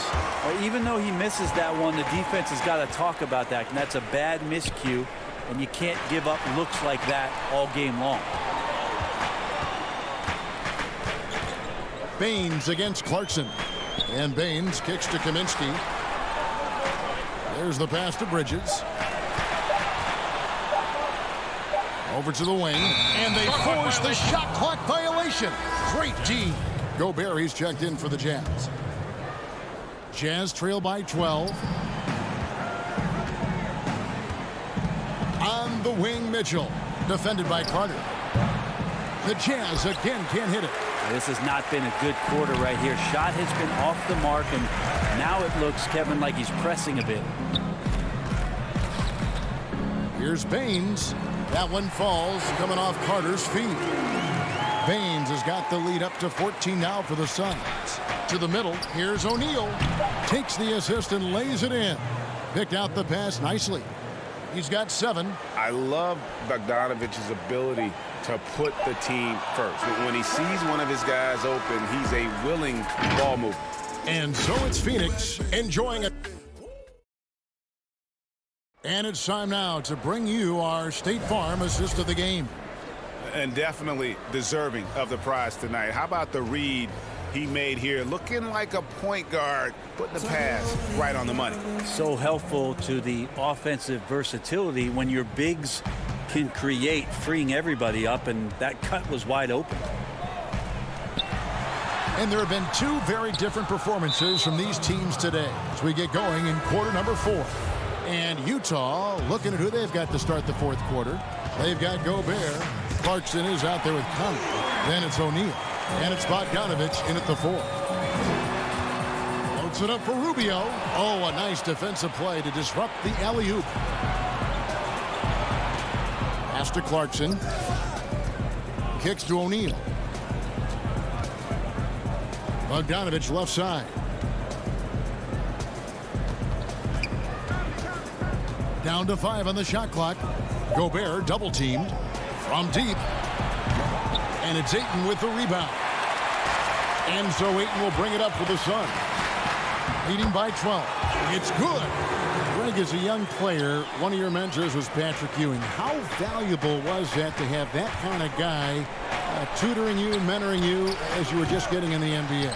I tell you, he was the consummate professional and really an incredible leader by example. This guy spent infinite amount of hours in the gym in the offseason honing his craft. First on the floor, last to leave it throughout his professional career. And that's something he had in common with all the truly greats who ever played the game. Yeah, the chemistry has been terrific. Really impressed with their offensive execution. Gobert the pass to Clarkson. Nice ball movement by Utah. That's good from Booker on the assist by Rubio. Rubio's got his 5th assist in this one. Jazz trail by 18. Pass to Conley. From deep. Rebounded by DeAndre Ayton. Ayton's got 8 rebounds in this game. Booker with no one around sinks the triple. Booker's got 31. Down the stretch, he's been flat out awesome. He helped them get the lead, and now he's making sure they keep it. Bogdanović, no luck. And you know what? He's just not on his game. No doubt about it. Their deficit isn't totally on him, but he has not been an asset for his team. And the dunk by Booker. Offensively, defensively, they are in total control. Yeah, the other team a bit concerned here. They're trailing, and the lead seems to be growing. And Bogdanović kicks to O'Neal. It's stolen by Sharks. On the wing, Booker. Pass to Oubre. Stolen by Michael Conley. And now Utah, fast break. Clarkson's running. That's in there. Conley with the assist. Conley's got 3 assists now in this one. And with that one, he halts an 11-0 run by Phoenix. Rubio the pass to Booker. Ayton in the high post.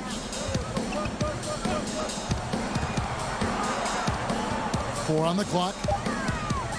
The Suns need to get a shot off. It's stolen by Gobert. Here's O'Neal. Rebounded by DeAndre Ayton. On offense, here are the Suns. Stringing it together. They've got an 11-2 run going. And here's Booker from the arc. Rebound, Utah. And as we head to the final buzzer here, a crushing blowout. Big-time dominance, and this will go in the record books as a gaudy win for Phoenix. You don't see this kind of a blowout often, but tonight this is a quality win across the board to deliver out this kind of punishment. They definitely never changed the approach. They just kept after it and showed they were clearly the better team in just about every single category. And one of the key components to this victory, if not the biggest, was the incredible performance for Devin Booker. Every time he shot it, it seemed like it was going to drop in. And if it didn't, everyone was surprised.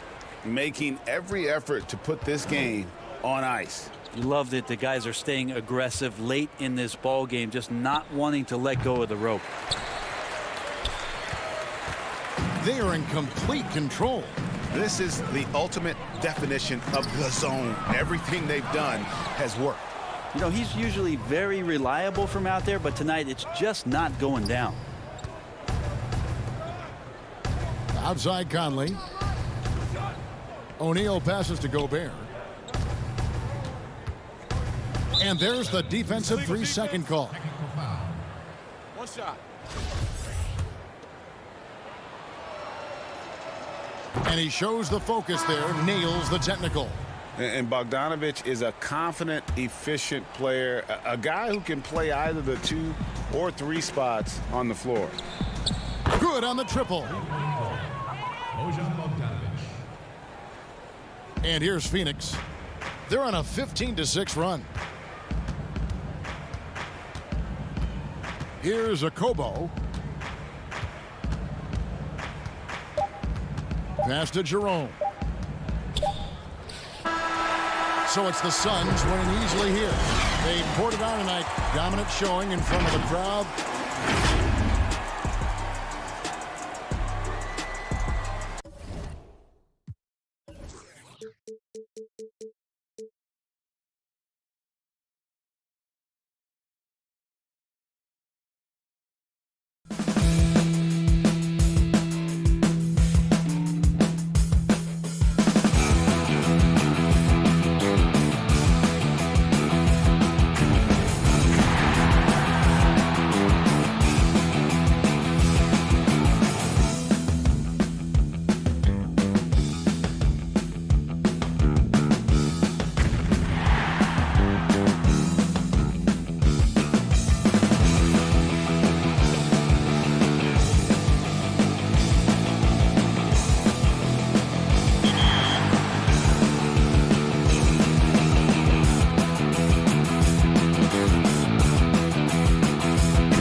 Our first winner was a symbolic one. Isaac Reyes, 77, brought us all some extra emotion with a windmill poster dunk on the baseline.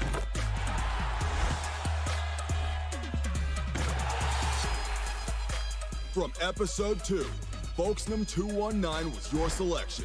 Down by 1 with 3.4 seconds to go. With a spectacular 2K Sports welcomes you to the following presentation of the NBA.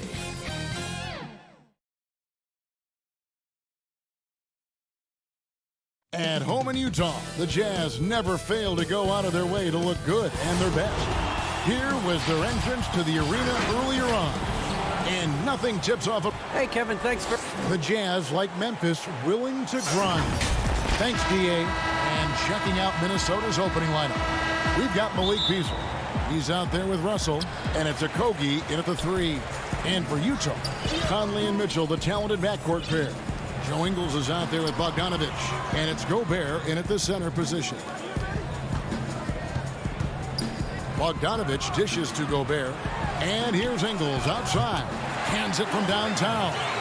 Well, this seems to be a game that could be very tactical, Greg. Both teams relying on execution in the half court. And, Kevin, you're going to see a lot of ball movement and body movement, and you can't just stand around and watch one guy go to work. I think that puts so much pressure on the defense with how the game is played. And an emphasis on coaching, too. Yes. Beasley with the steal. And here we go. Fast break. Towns has got it.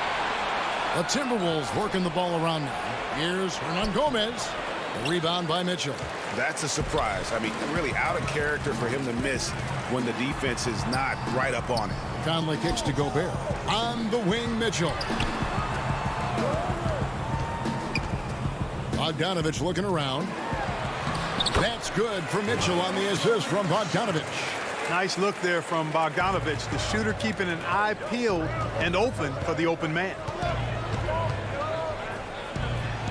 And that one's good. Russell. He does not lack for confidence, and he shouldn't. I mean, this guy's a dangerous scorer. Conley, the pass to Gobert. Ingles kicks to Bogdanovich. Down low. And slam dunk by Gobert. You won't find a higher percentage shot in this league. Gobert from ground zero. Up top, Russell. Covered by Conley. Russell trying to free himself up. They get the rebound. And Towns gets it to go. And once he got to the 10, I think he was surprised to find himself that wide open. Well, this early, they should be showing a lot more energy on defense. It's not there. And he's a pure point guard with terrific vision. Conley finds open teammates at times before they realize they're open. Russell with a wide open look. Kept alive. Oh, how about the finesse there? Nice little gentle touch on the board. And you know, when you have that gentle touch, those tip-ins are easy to come by. But only if you grind hard enough to get yourself in tight before the shot goes up, guys. You've got to get your work done before the shot is attempted. Conley kicks to Mitchell. Shot clock at 6. A nice shot by Bogdanovich. Excellent fundamentals by Bogdanovich. I mean, he really excels at keeping his balance even when the defense tries to get physical with him. And last season, at least at first, it was a challenge for Ingles to mesh with Mike Conley. Yeah, I mean, Conley came in to run the offense, which kind of took the ball out of Ingles' hands a little bit. But then Conley goes out with the hamstring, and that allowed Ingles to get back into rhythm, and he's been able to handle that load many times for this group. Royce O'Neal's checked in for Utah. Clarkson comes in for Michael Conley. To the paint, here's Bogdanovich. Shooting foul as the whistle blows. He'll shoot 2 free throws. Not just a floor spacer now. Bogdanovich getting inside there. And guys, what do you think about the offensive approach we've seen so far for Utah?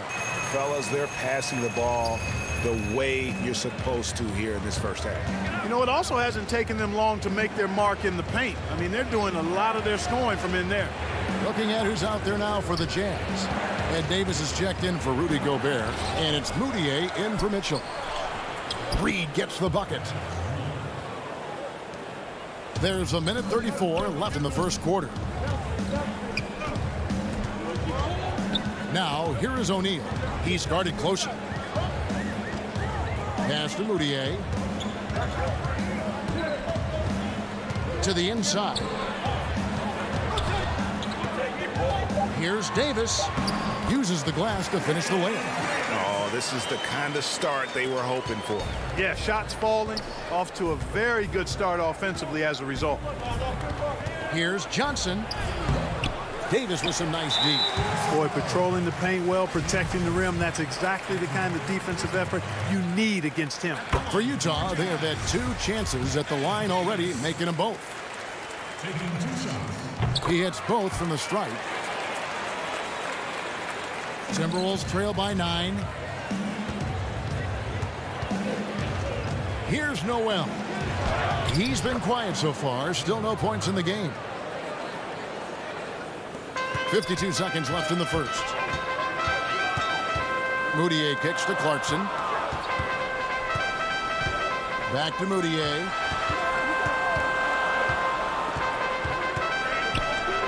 Inside. Just 5 to shoot. And Davis can't get it to go. Timberwolves have gone 6 of 12 from the field here in the first quarter. Here's Noel. Rebound collected by Clarkson. And so Clarkson will bring it up for the Jazz. They lead by 7. And Moutier throws it down. Maybe not a natural-born distributor, but Clarkson working to keep his teammates involved. Noel. Rebounded by the Jazz.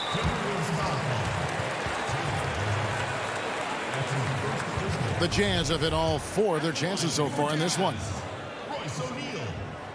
First one falls for him.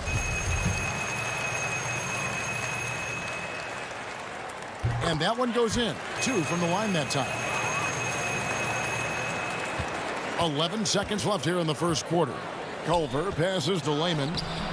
O'Neal with the defensive effort. 1 second left. Boom, he jams it straight down. Really seizing the momentum of this game, but doing it with a methodical approach. And, you know, that involves pounding it inside, getting as many points as you can right at the rim. That demoralizes. And so it's the Utah Jazz looking at a 13-point lead heading into the next quarter. Their defense has been terrific in this game. Right back after this break. And if you're just tuning in, we've got a wide margin on the scoreboard, but plenty of time left for a comeback. And guys, the Jazz enjoying a nice lead here. Well, the offense is clicking, and they seem to have seized the momentum here early on. Yeah, you know, I agree. No warm-up needed. They came in on fire and have already built a nice lead. In a moment now to reset the lineups, courtesy of Gatorade, all fueled up for the second quarter of basketball. And so in the game for the Timberwolves, Lehman is out there with Johnson. Then it's Russell. Then it's Culver. And it's Reed in at the 5. Reed misses. Utah leading by 13. O'Neal kicks to Davis.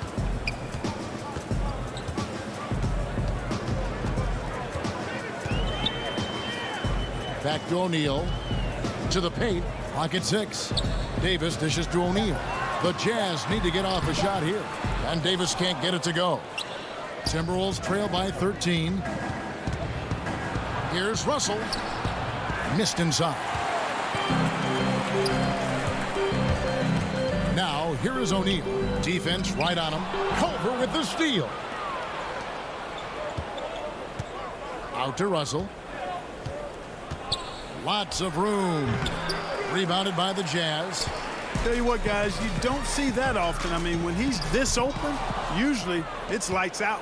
And at Texas Tech, Jarrett Culver operated as a lead guard. Is that a role he can fill at this level? You know what, Greg? I think he's got the potential to. He's got excellent vision, good size, a really nice pace to his game. I think he can play some point, but he may be best suited as a secondary creator. Here's Davis. The Jazz with another miss. Timberwolves trail by 11. With the tip, controls the rebound and puts it back up and in. You know, his positioning near the hoop always to his advantage. Just a terrific job to tip that one back in. And, you know, stretching out for that one, Bogdanovich showing a little elevation for a guy who typically stays close to the ground. Here's Russell. The shot, no good. And it's Utah the other way. Bogdanovich wide open. And the three off target. The Timberwolves have gone just 33% from the field in what's been a cold second quarter for them. Just 3 of 9. Teams have dynasties. The 90s, Michael Jordan. We've seen it over the many decades. Over the next decade, though, who do you think is going to lead the pack there? That's a great question. You know, with the way Father Time is treating LeBron, you might have to wait and see because he is still playing at such a high level. But, you know, obviously Giannis has got to be on the short list with the Bucks. For me, I really look at Luka in Dallas. I just feel like with Kristaps Porzingis, that duo could just be deadly with how the game is played. But don't sleep on the Celtics with Tatum and Brown and that group that they have, with the front office they have. Man, I think the league overall is going to be in great shape moving forward. It sure seems that way. And the Timberwolves making a change here. Noel's checked in. Yeah, I mean, maybe could have tried for a more memorable dunk than that one. And we know he's capable of those memorable ones. Hey, they've got a nice, comfortable lead here, fellas. Might as well keep it simple. Do it a plain, simple one-hander, just like pound cake. And it's Towns with the ball. He'll bring it up for the Minnesota Timberwolves. Only giving up 6 here in this quarter. Boy, watch how Okogie powers his way to the finish. Crosses off the contact like it's not there and gets it to go down. Conley, the pass to Mitchell. Feeds it to Gobert. That's in, and he's now 3 for 3 and looking sharp. That's a textbook example of how to move the ball. Boy, you got to love that action. And it's Towns penetrating, and it's good for 2. Come on, this is a big guy here, Towns. I mean, you got to foul him a lot harder than that to stop the shot. I mean, he's just too strong. Now he gets a chance to add one more at the line. And he'll be shooting his first free throw of the game here. And the Timberwolves have made it clear Karl Anthony Towns is their franchise player. He's the guy they're building around. Utah leading by 8.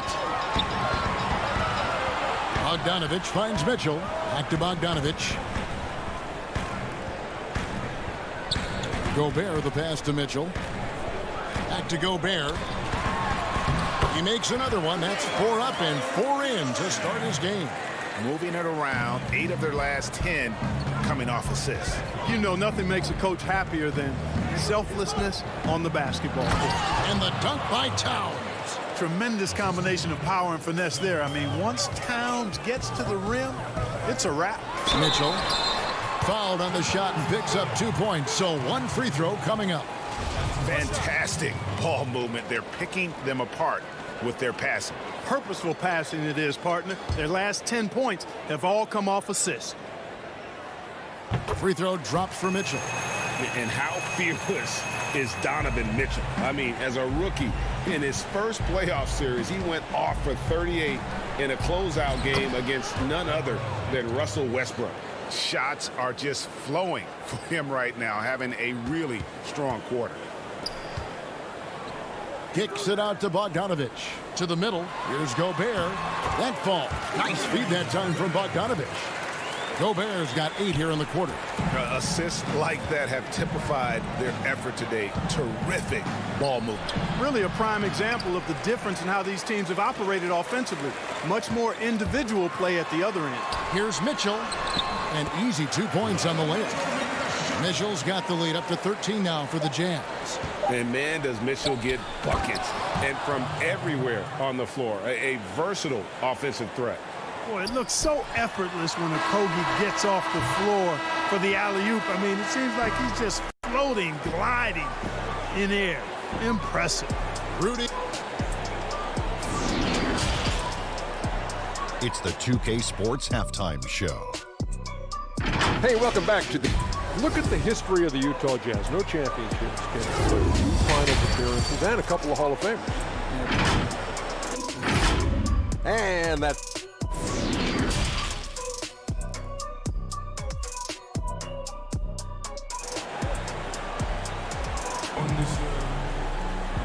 with the second half upon us. We'll find out if this game becomes the rout that it's threatening to be. And what can you say? Towns, an impressive effort here. The way he was able to finish on the block was incredible there in that first half. Yeah, you know what? I think he's doing exactly what he has to do. Using his body, shaking off contact, and then finishing at the rim. Conley runs the point with Mitchell flanking him. Bogdanovich out there with Joe Ingles. And it's Gobert in at the pivot spot, manning the middle. That's the group starting the second half for Quinn Snyder. And the basket by Ingles. And they've had assists now on their last 3 baskets. Timberwolves trail by 11. Russell with it. Now defended by Gobert. Count the basket. You know, I love seeing players use the middle of the court. It just opens up your options. And for a guy like Russell, it gives him a lot of freedom offensively. Bogdanovich, no luck. Timberwolves shooting a respectable 47% from the field in this one. Russell passes to Hernan Gomez, and he gets the bucket. And that's exactly what they're going for on that shot. About 1 minute played here in the second half. Oh, the lob to Gobert. Towns with the steal. It's stolen by Gobert. And here's the fast break. And Bogdanovich throws it down. Showing the willingness and the effort to get out and run, Bogdanovich knows how to create scoring opportunities. Russell dishes to Towns. It's good, and the Jazz lead is cut to just 7 on the basket from Russell. And still perfect in the second half. 4 straight makes. And Gobert kicks to Bogdanovich. Oh, and there's the foul. It's on Josh Okogie.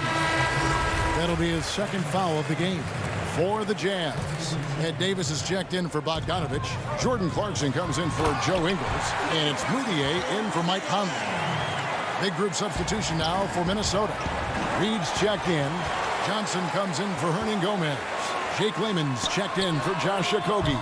And Culver's subbed in for Beasley. Culver with it. Now defended by Mitchell. It's deflected. Russell against Moutier. Russell inside. Gobert with the block. Now Mitchell. 7 points in the game. Clarkson passes to Gobert. It's good for the 7th time this game. He's shot 7. He has made 7.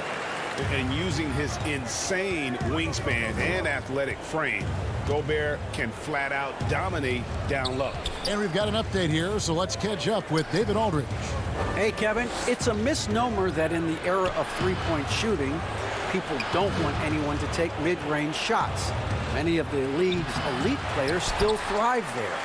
Kawhi Leonard is one, and he explained how. He said it's hard to defend guys that shoot twos. Once you get to the playoffs, it becomes a half-court game. Teams won't allow you to take wide-open shots or threes. Guys, back to you.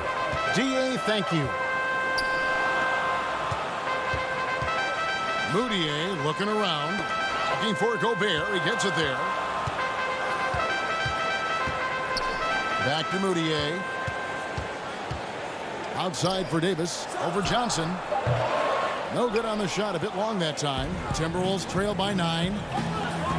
Here's Russell. Tries again. Back to Johnson. The dish to Culver. 6 to shoot. The pass to Reed. It's stolen by Gobert. Here's the break. Loads it up for Davis. And it's Davis finishing it off. Oh, and the lead gets bigger on a ridiculous offensive sequence. That dunk alone would have been spectacular. Never mind it coming at the end of an alley-oop. Well, I tell you what, they've got this team just a step away from being completely sleep. Joe Ingles, he's checked in for the Jazz. Royce O'Neal comes in for Emmanuel Moutier. Towns wide open. Rebounded by Donovan Mitchell. I'm shocked that didn't turn into 3 points. I mean, he makes you pay on those nearly every time. Here's Clarkson. Off target with his 3. And so it's Johnson who brings the ball up for the Minnesota Timberwolves. They trail by 11. Man, that's an area that you like to see in Towns, aggressiveness, making a concerted effort to stay in attack mode. Gobert, the pass to O'Neal. Rebounded by the Timberwolves. Passes to Okogie. You know, at the end of the day, size does matter, especially on the glass. And that's a foul called on Malik Beasley. That's foul number 2 for him. Michael Conley, he's checked in for the Jazz. The Timberwolves also with the sub. Hernan Gomez is checked in. Stolen away.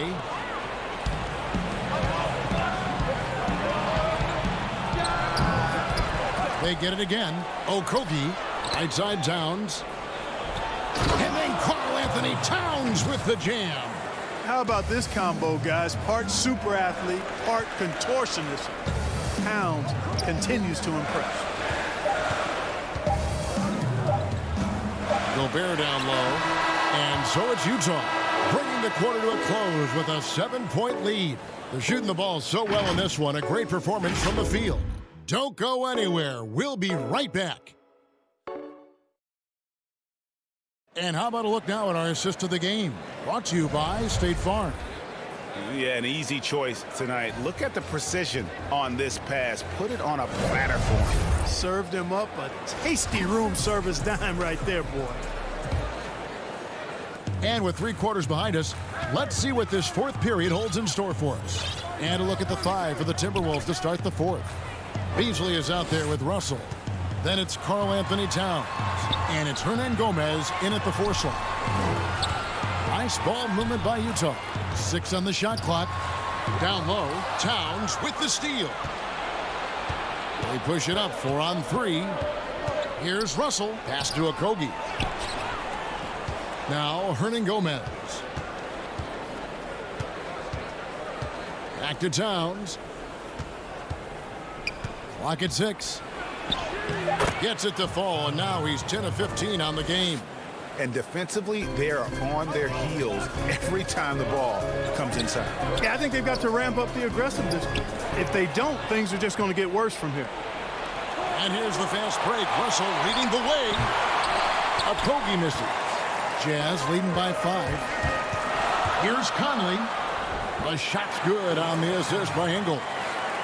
Ingles has got 3 assists in the game. Here's Okogie. Towns at the elbow. And oh boy, a lot of contact there. And here we go. Coach's challenge happening right now. This one in regards to the personal foul. Seeing if that was the right call. And I think when it comes to some of the more difficult calls to make, personal fouls can be tough. The action is so fast that it's really tough to catch everything in real time. The wonders of technology, Greg. We've seen replay reviews so effectively, and involving the coaches by being able now to challenge like this is something a lot of people have been hoping for. And so the word is in. They've decided that the call stands as it was made on the floor. And, you know, even if a coach still feels this wasn't the right call, you got to acknowledge the effort being put in to reviewing it. They're double-checking, and the game continues on. And let's catch up with our sideline reporter, David Aldridge. Well, during the break, I listened in on Quinn Snyder's huddle. He talked about the mindset they need to have and what he wants to see the rest of the way. Engagement at both ends and making good decisions with the ball. Guys? Thank you, David. Hands of the Timberwolves with another turnover. And now Minnesota on the fast break. Got a piece of it. Wow, I mean, we don't normally see a rejection from Bogdanovich. I mean, the effort was great, and the shot block was a surprise. And it's out of bounds. Utah able to retain possession here.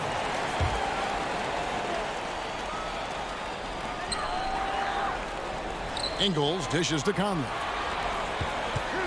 And Bogdanovich kicks to O'Neal. Here's Ingles. Here's Gobert. Bogdanovich up top. And, you know, on the defensive end, that's the intensity Russell's coaches want to see more of from him. Top of the key jumper, no good. Good, and the assist goes to Towns. 14 points for D'Angelo Russell. Attacking in transition, the most consistent way to generate easy looks. Yep, exactly. And if there's any opportunity for early offense, you've got to push it and push it every time.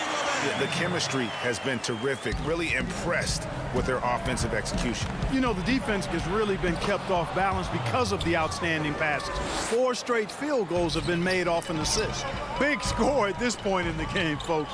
D'Angelo can't do it any better than that. O'Neal inside. On the wing, Ingles. A three from Bogdanovich. Gobert. And there's Gobert putting it right back in. Gobert's got 4 points now in the quarter. He knows his job.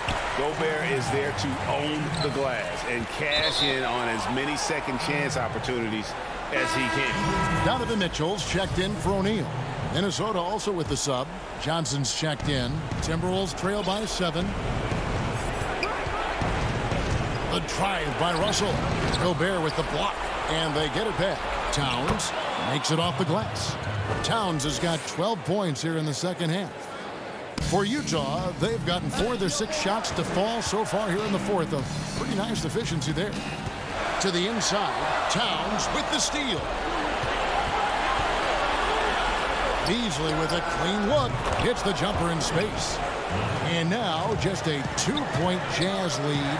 When defending Beasley, you've got to get up on him. I mean, he's lethal as a catch-and-shoot guy.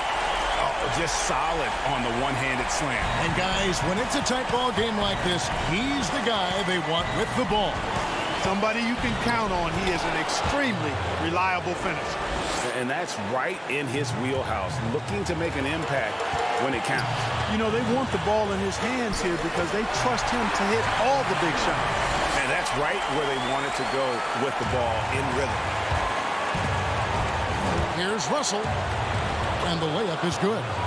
Russell's got 20. He doesn't bleed blood, but he bleeds cold blood ice.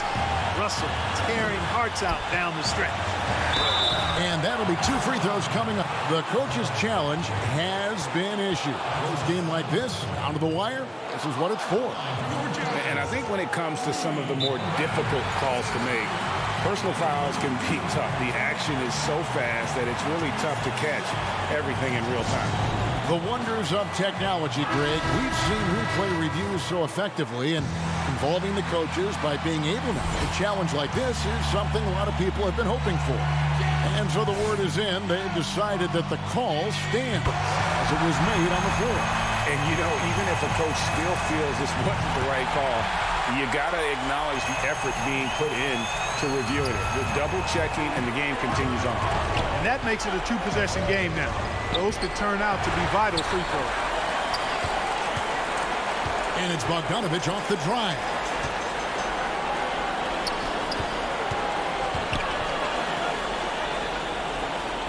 Outside Conley. Inside. And here's Gobert. And Conley gets it to go. The assist by Gobert. And the Jazz lead by 6.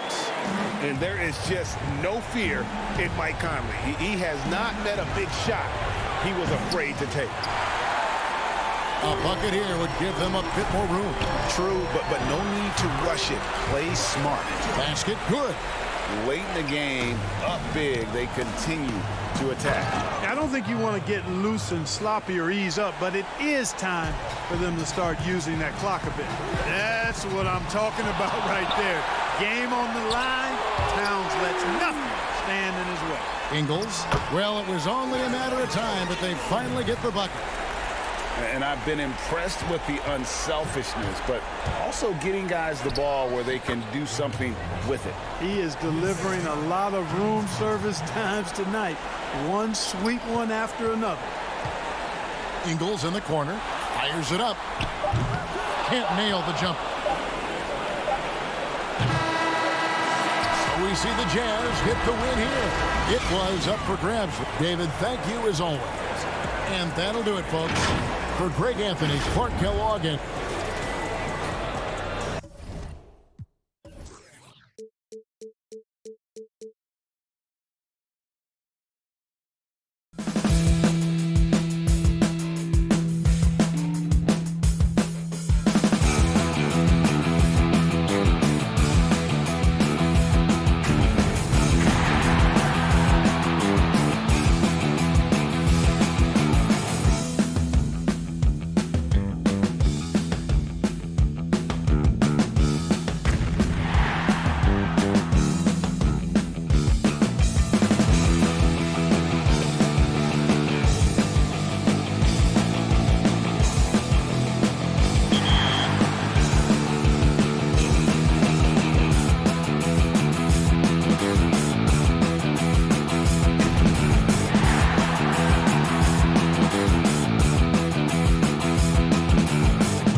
long-distance relationships don't work.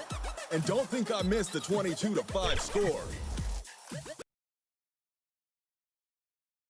There was no mistaking the Thunder as they got off the bus. Only one. Now the opening lineup for the Oklahoma City Thunder.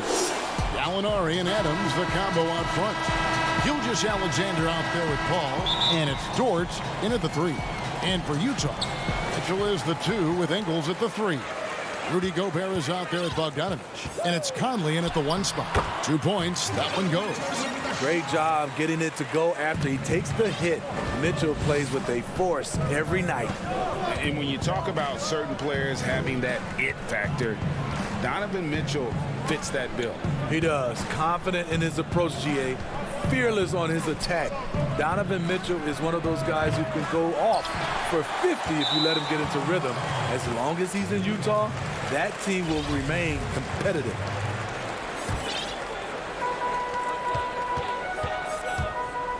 Right side, Conley. He kicks to Gobert. Gilgeous-Alexander with the steal. Gallinari with it. Now defended by Mitchell. And contact on the shot, so he'll be shooting free throws here. It's going to be on Donovan Mitchell. And you can see Shai Gilgeous-Alexander thinking out there in a good way. He really studies every situation. A couple years ago, after making all-rookie second team, we knew Gilgeous-Alexander was good. But, Greg, last season he went from good to great. I mean, how about almost doubling his scoring average? Became a tremendous rebounder out of the backcourt. He gives you assists and picks up steals as well. Once he gains more strength, this guy could be a perennial all-star. Here's Dort. Rudy Gobert picking up that last basket. Up top, Adams. Back to Paul. Over Ingles. And the call on the shot that sends him to the line. One of the game's best free throw shooters. Chris Paul is not a guy you like to foul. That's also good. So he hits both free throws. And that's the norm for him. He's pretty much automatic when he's at the line. Conley kicks to Mitchell. And there's another turnover by the Jazz.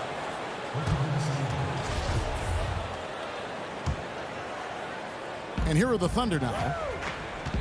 Gilgeous-Alexander passes to Adams. Back to Gilgeous-Alexander. And it's going to be a goaltending call here, so they'll count the bucket. Yeah, that's a tough call for the refs to make there. I'm not sure it was on the way down, but that's how they saw it. It's Bogdanovich on the wing. They get a hand on it. Gilgeous-Alexander with the steal. Over in the corner, Paul. Got a hand on it. Unlikely scenario. Joe Ingles times it perfectly. Comes up with the rare rejection. From deep, Gallinari. Rebounded by Donovan Mitchell. Just a little off to start this game. 1 for 5, looking to find some kind of rhythm. To the middle. Kicks it out to Bogdanovich. The Jazz working the ball around now. Gobert finds Mitchell to the left side wing. Clock at 4. And Gobert with the basket on the assist from Conley. That's 3 straight shots to fall here to start. Looking good. Dort passes to Gallinari. Yes, that goes in. With the big, strong frame of Gallinari, he's able to take contact and deliver the goods. Here's Bogdanovich. Over in the corner, Conley. Back to Bogdanovich. Whoops, they pick off the pass. And here we go. Fast break. Paul's got it. Oklahoma City the rebound. And the shot goes down. And that's a lesson for the D. Fight harder on the glass. Reason why? Lack of focus, lack of communication, which led to second chance points. Bucket is good. And Shai Gilgeous-Alexander can be a game changer on the defensive end. Has very good instincts for staying in front of guys. Now here's Gobert. Outside Conley. Down low. A steal. Oh, and a fast break for Oklahoma City. Gilgeous-Alexander's got the ball. And it just seems that every pass they make is leading to a score. Just great ball movement. Gobert dishes to Ingles. And Gobert kicks to Mitchell. On the wing, Ingles. Oh, and here comes Gilgeous-Alexander all alone. Throws down the breakaway jam. The quickness of Chris Paul isn't limited to just his offense. He is an amazing defender who can really rack up the steals. Great energy on the deflection and a good job disrupting their offense. This is called an effort play. Terrific hustle at the defensive end. O'Neal's checked in for the Jazz. Bogdanovich finds Mitchell. Now Gobert. He's covered by Noel. Bogdanovich wide open. And nothing is falling for him right now. The Thunder leading by 10. Gilgeous-Alexander. Second chance shot. Puts the move on. Nobody near Schroeder. Drills it from outside. Yeah, we're seeing some fireworks from them already. They established the pace. They made shots. This is why they're way out in front. Now, here's Bogdanovich. Nothing yet on the scoreboard for him. And yes, it's good. And his teammates appreciate the unselfishness. Bogdanovich willing to get it to his open guys. 8-second difference between the shot clock and the game clock. Now, here is Gallinari. Gobert pulls it in. It can be a little disheartening when you do everything right and come away with nothing. Here's Bogdanovich. The layup off target. Woo, blown opportunity right there. Won't get many chances easier than that one. And so it's Oklahoma City. Their lead at 11 points to end the quarter. They've set the tone. They love their tempo. They're going to be very...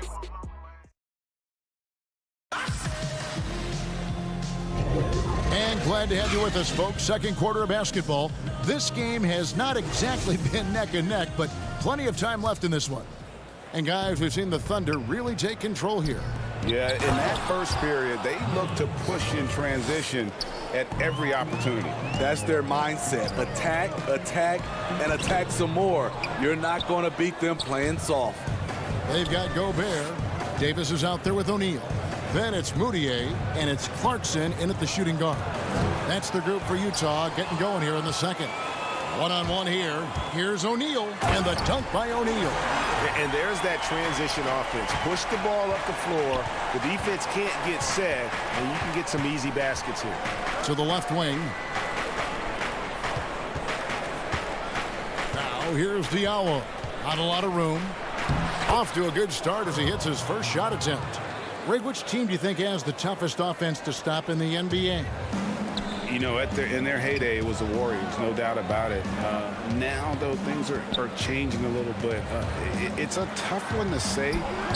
The Bucks seem to be amazing with what they're doing with Giannis. The Rockets with that 1-2 punch of Harden and Westbrook is incredible.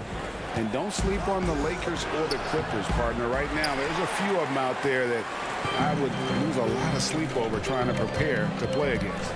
Yeah, I'm glad you included the two LA teams. O'Neal kicks to Gobert. Clarkson passes to Gobert. And out of bounds as the Thunder gain possession. Joe Ingles, he's checked in for Utah. Oklahoma City leading by 11. And now Utah, fast break. Here's Moutier. Trying to get open is Davis. Moutier, no good. The Thunder have gone 2 of 3 from the field here to open the second quarter. Here's Diallo. Pops in the layup for 2. Diallo's got the lead up to 13 now for the Thunder. And Matador defense, that's one of the easiest shots he is ever going to see. And this is what happens when you start to break your opponent's spirit. The resistance is no longer there. To the paint, here's Noel. The shot's good on the assist by Schroeder. Noel's got 4 points now in the quarter. And Schroeder entrusted to run this offense, making the right call. And Dennis Schroeder gets the whistle that time. That is his first foul of the game. And the Thunder with some changes. Adams, he's checked in for Noel. And Chris Paul's subbed in for Diallo. Inside, it's stolen by Adams. Bounce pass, Schroeder. Dishes to Adams. Paul, left side. It's Muscala, top of the key. And here we go. Fast break. Moutier's got it. And they pick up 2. I like that play by Joe Ingles. Doesn't have anything he wants. Keeps the ball moving.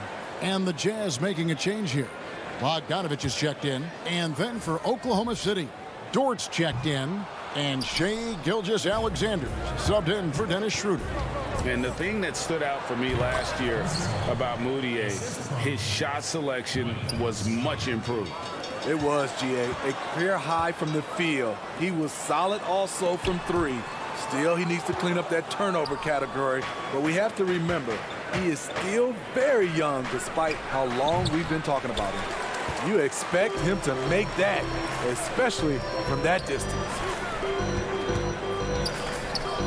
And it's Bogdanovich in the corner. Gilgeous-Alexander with the steal. Paul outside. Just under 3.5 minutes played here in the second quarter. And Adams with the slam. CP3 is a nightmare in pick and roll situation. Here's Ingles. Adams, some nice D. On the wing, Gilgeous-Alexander. He's got 8. Up top, Adams takes the 3. Gilgeous-Alexander can't get it to go. Jazz trail by 15. Moutier dishes to Ingles. It's stolen by Muscala.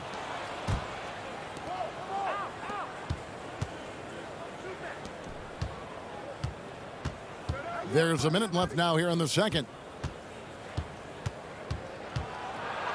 Here's Dort, defended by Moutier, and a missed layup. A for effort, but when there's that much resistance at the rim, better find another option. Oh, and a fast break for Oklahoma City. Here's Dort. Good work there as it goes. Great change of direction. He showed the defense that he was taking the look and instead found his teammate for an even better one. Bogdanovich passes to Ingles. To the inside, Davis. The shot's good on the assist by Ingles. Ingles has got his 4th assist in this one. About 7 seconds separating the shot and game clocks. Paul, no one around him. Off target from 3-point range. And the whistle blows. It's going to be on Mike Muscala. That is his first foul of the game. Donovan Mitchell's checked in for the Jazz. Mike Conley comes in for Moutier. And a switch here also for Oklahoma City. Gallinari, he's checked in for Mike Muscala.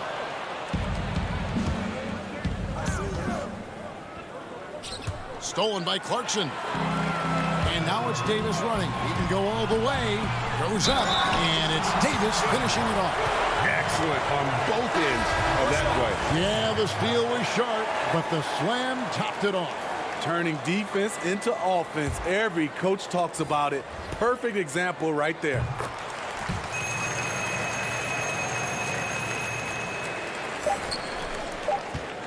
There's Paul. And the last shot before the buzzer is off. And so it's the open. All right, Dave, thank you. And time now for the halftime break with the third quarter soon to follow. The 2K Sports Halftime Show. Hey, everybody. Good to see you. Shai Gilgeous-Alexander was the man in the first. He had 8 points. It's been over a decade. And that's... Got a funny feeling that you fold. Boy, and with a big gap on the scoreboard, the second half begins with very different goals for these teams. One side trying to mount a comeback, one side trying to protect their lead.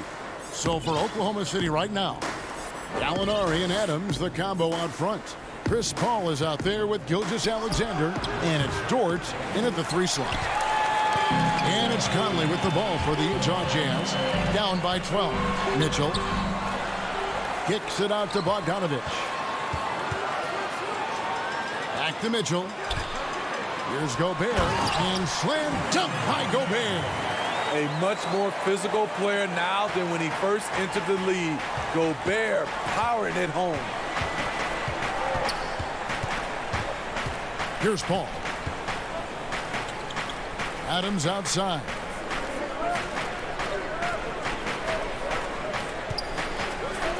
And it's Gilgeous-Alexander in the corner. The pass to Gallinari.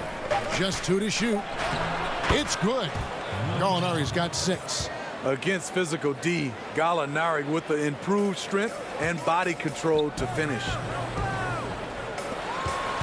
Down low, here's Gobert. Good, and it's Mitchell picking up the assist. He has still not missed a shot. Where could they be today without him? Al Paul.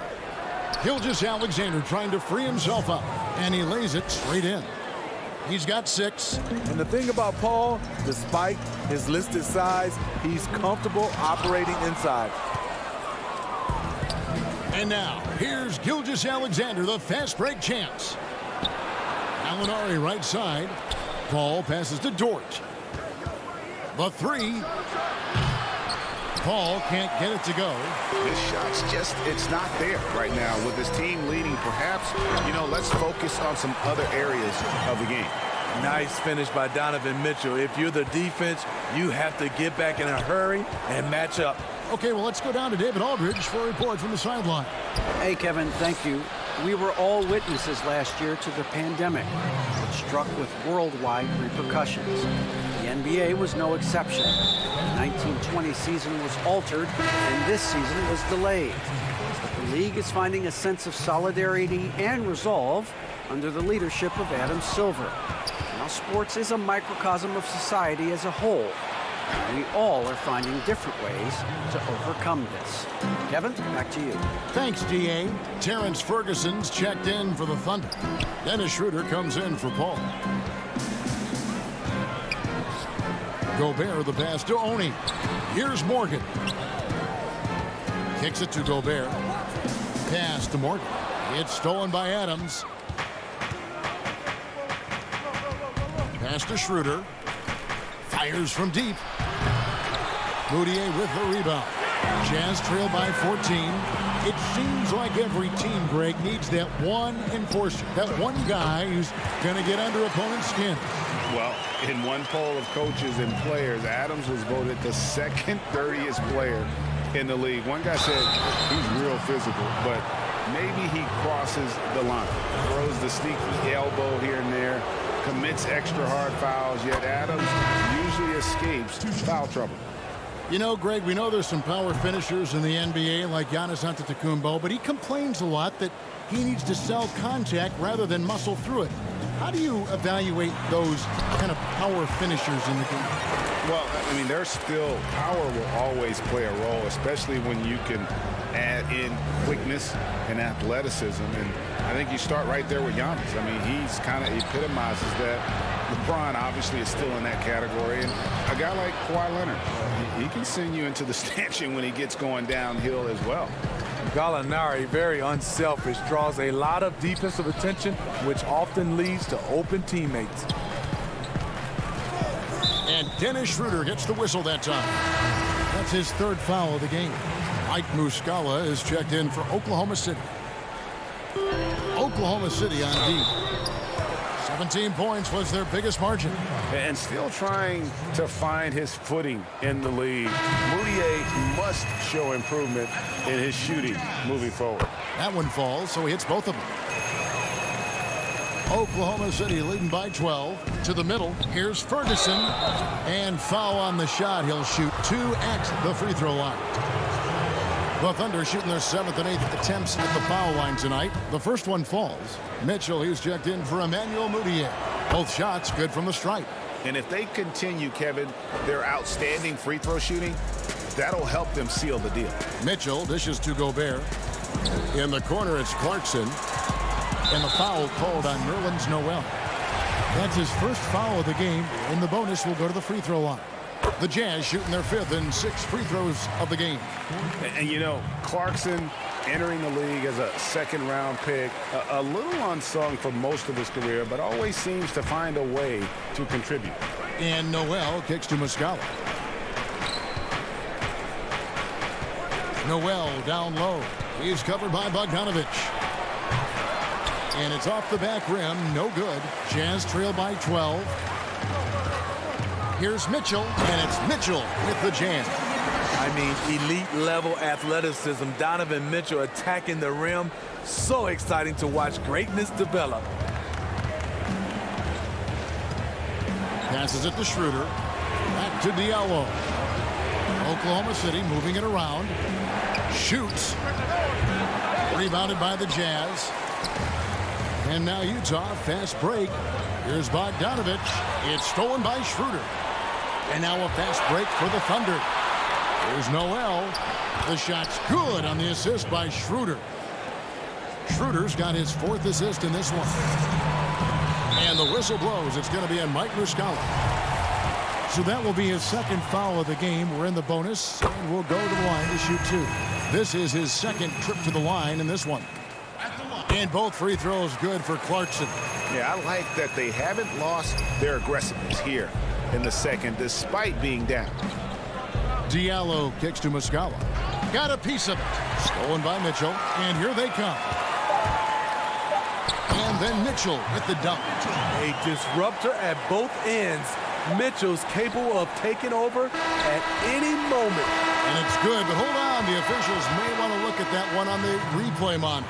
Well, we thought the 3rd quarter was over, but it turns out the officials are going to review the play to see if he released the ball before the buzzer. And honestly, guys. And so it's the Oklahoma City Thunder holding on to an 8-point lead heading into the break. They're feeling very confident, shooting the ball with great efficiency and dictating the pace. We've got more in store for you right after this. How about a look at today's State Farm assist of the game? And how about the big fella here showing us he's got some point guard skill here with the tremendous setup. Let me tell you, when you can run offense through your bigs, you give the defense just another thing it has to try and take away. The 4th quarter has arrived. So good to have you with us. Conley runs the point with Mitchell flanking him. Bogdanovich out there with Gobert, and it's O'Neal in at the small forward position. That's the 5 on the floor for the Jazz. And so it's going to be a 3-second violation out there on the defense. And so he hits the technical free throw. And the Thunder making a switch here. Dort's checked in. That's tipped. And so the ball out of bounds. Gobert touched it last.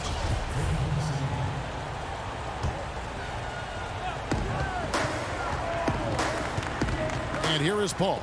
Over Conley. The shot's good from Paul. And the Thunder lead by 11. Right there from mid-range. This is where Paul's craftiness is magnified. And here's Bogdanovich for 3. He can't get that one to fall. Now Oklahoma City takes it the other way. 17 points was their biggest margin. Muscala finds Paul. Back to Muscala. Paul against Mitchell. And the pass to Noel. Just 5 on the clock. That's good from Paul on the assist by Noel. And that's now 11 points for Chris Paul. Back to Conley. On the wing, Mitchell. On the wing, Mitchell. No good on the 3. The defense got lucky there. That's one you expect him to drain. Pass to Dort. Now Noel kicks it out to Paul. Here's Dort. Goes up to the stripe.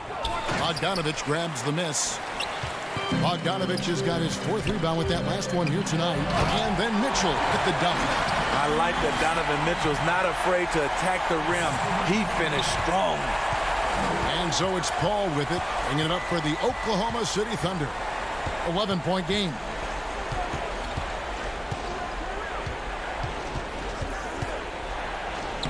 And another make to his scoring column. His 5th basket of the game. Now shooting 5 of 11.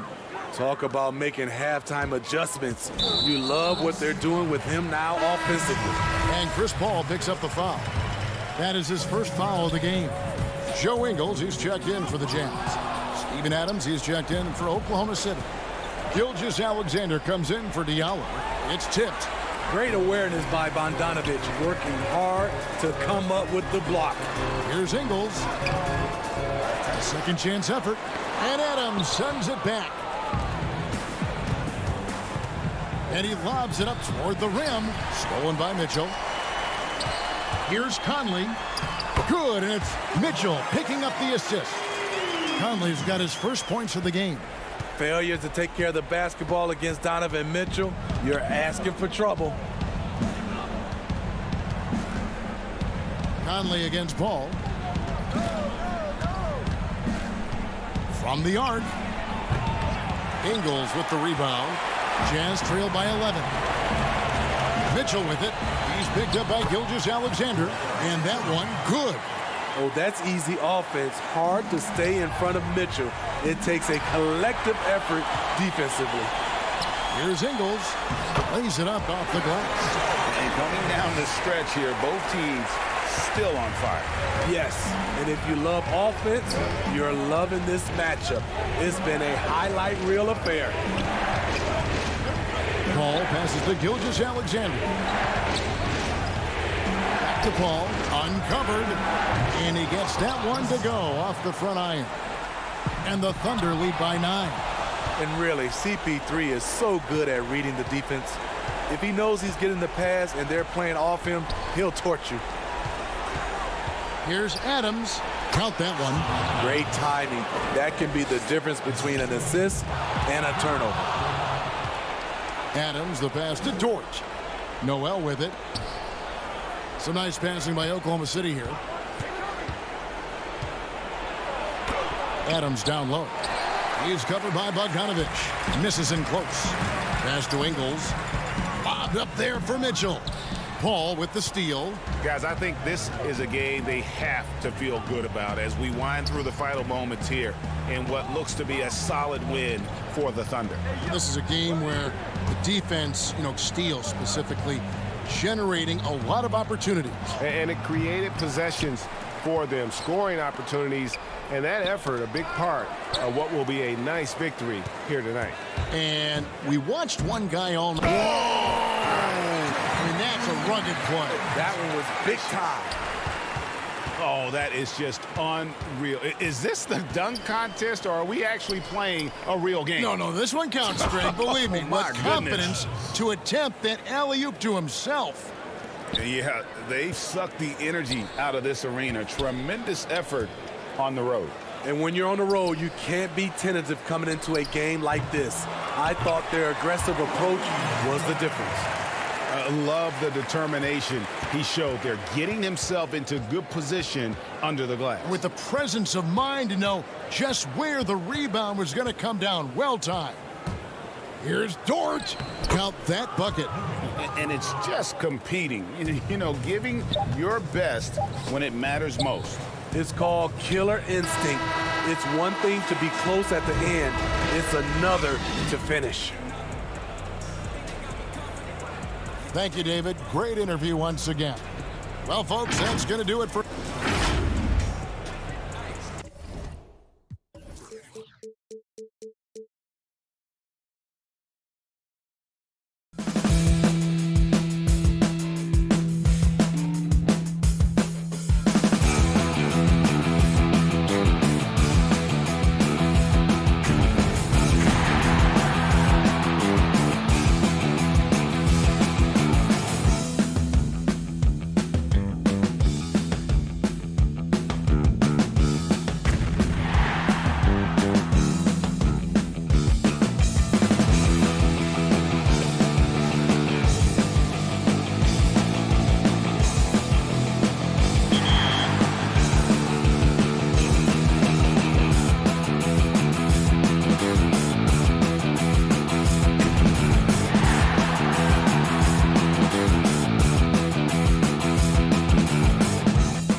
2K Sports welcomes you to the following presentation of the NBA.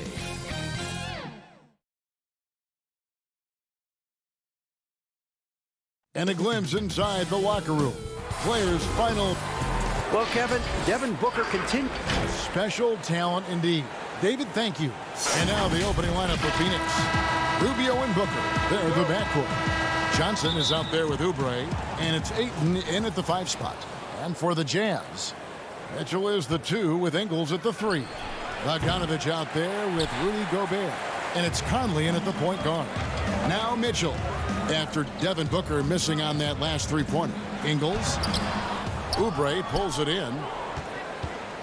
And one thing you love about Ingles, he hits a lot of contested jumpers. He does, and he'll get to his game by using jab steps, pump fakes, really good ball handler. He's unafraid in the clutch. He'll talk a little smack every now and again. Joe Ingles has carved out quite a career.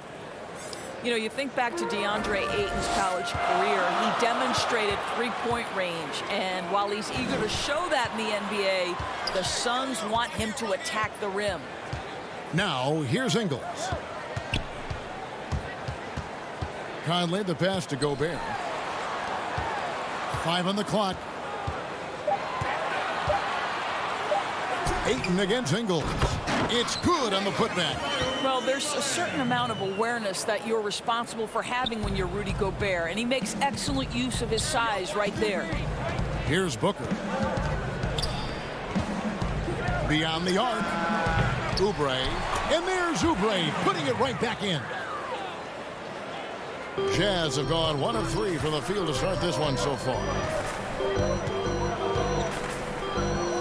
Outside, Bogdanovich. Ingles dishes to Gobert. Ingles against Oubre. Deflects the pass. Ingles kicks to Gobert. From the baseline. Phoenix grabs the miss. And Monty Williams said, offensively, Ayton's got to be 80% beast, 20% shooter. The reason they say that, Greg, is they want him to exploit the elite physical tools he brings to the game. If he can draw more fouls, he can get to the free throw line. And he's such a good shooter there, it only makes sense. And he makes that one. Well, it's a level of concentration that has to happen for you to finish through contact. Donovan Mitchell doing work. Booker with no one around. They get it back. And that one's good, Ayton. And a nice job here early of establishing an inside presence. Bogdanovich passes to Mitchell. And here comes the break. Here's Ayton. That's in, coming off an assist from Rubio. Ayton's got 5 now. Well, DeAndre Ayton is capable of outrunning almost every other big in the league. Nice job in transition. And once he got to the 10, I think he was surprised to find himself that wide open. And I think defensively, that is not the way you want to start. Giving up high percentage looks, that doesn't typically end well. No good from Booker. No doubt he's struggling right now from the field. Let's see if he can get it going this quarter. I know you grew up with aspirations of someday getting into politics. Any current players who you could see maybe taking that same route? No doubt. There's several guys in today's game. You know, Harrison Barnes has the polish, and I know he's had some thoughts of maybe going in that direction. Teammates nicknamed Malcolm Brogdon the president for his stately demeanor and commitment to affecting change. I absolutely see him trying to have an impact socially moving forward. There's several guys, again, who not only have the voice, but the courage to speak out about things that matter most to them. Many sharp guys in the NBA. George has the open look, and the Suns miss again. Utah leading. And they have certainly been looking locked in offensively. They sure have, staying aggressive and playing under control. Moutier finds Davis. Now Bogdanovich, defended by Carter. Back to Davis. Pass to Bogdanovich, and he uses the glass on the layup. Well, Bogdanovich looking so comfortable close to the rim, just extends past the defense beautifully. Carter outside. Down low, stolen by O'Neal. And again, Utah run the court in transition. And Bogdanovich kicks to Davis. Poked away. There's 47 seconds left to play in the first quarter. It's stolen by Moutier. And now Davis pushing it up. No one back to stop him. Feeds it to Moutier. Out to the right wing. O'Neal against Carter. Here's Davis, and finished off by Davis. Yeah, I mean, maybe could have tried for a more memorable dunk than that one. And we know he's capable of those memorable ones. And Davis sends it back. But they recover it. 3-second difference between shot clock and game clock. Here's Carter. Baines trying to get open. And Carter with the basket on the assist from Bridges. And with those points, he puts an end to that 10-0 run by Utah. Pass to Clarkson. It's stolen by Saric. It could go. And the last second attempt doesn't fall. 1 quarter in the books, and it's been a close one so far.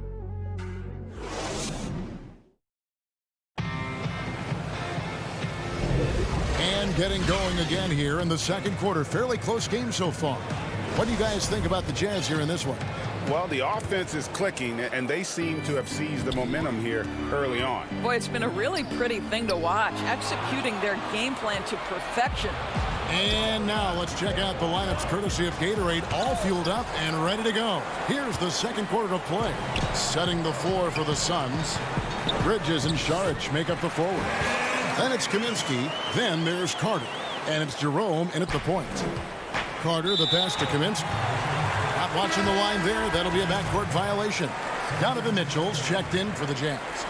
And that was another look at the aggressive D that led to the mobile 1 block. And those are plays that get you in front and keep you in front. Now, here's Clarkson. And Gobert kicks to O'Neal. Back to Gobert. And slam dunk by Gobert. Well, the defense, no time to react on the Rudy Gobert throwdown. Booker outside.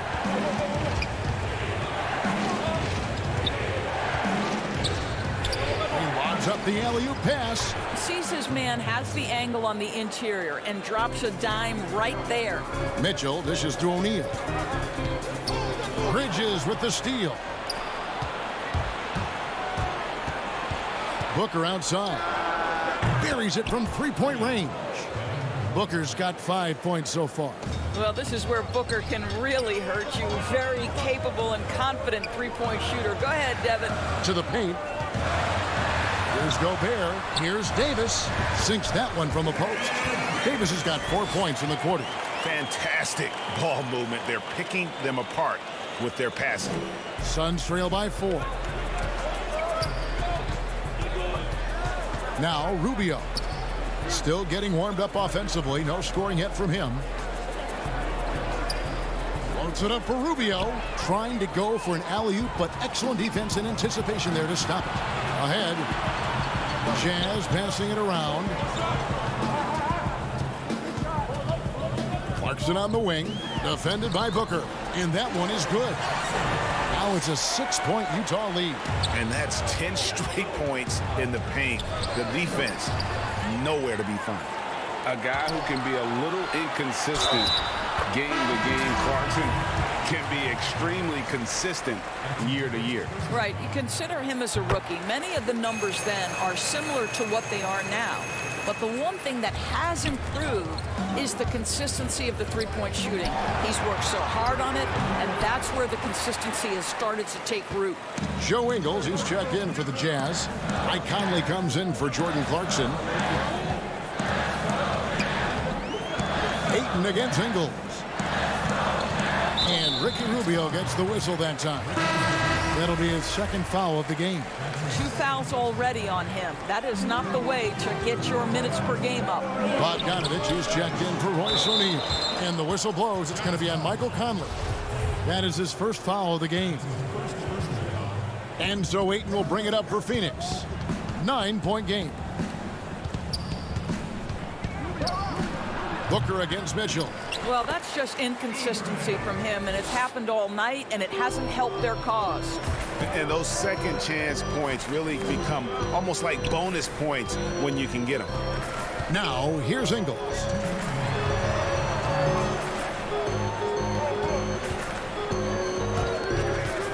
Inside, it's tipped.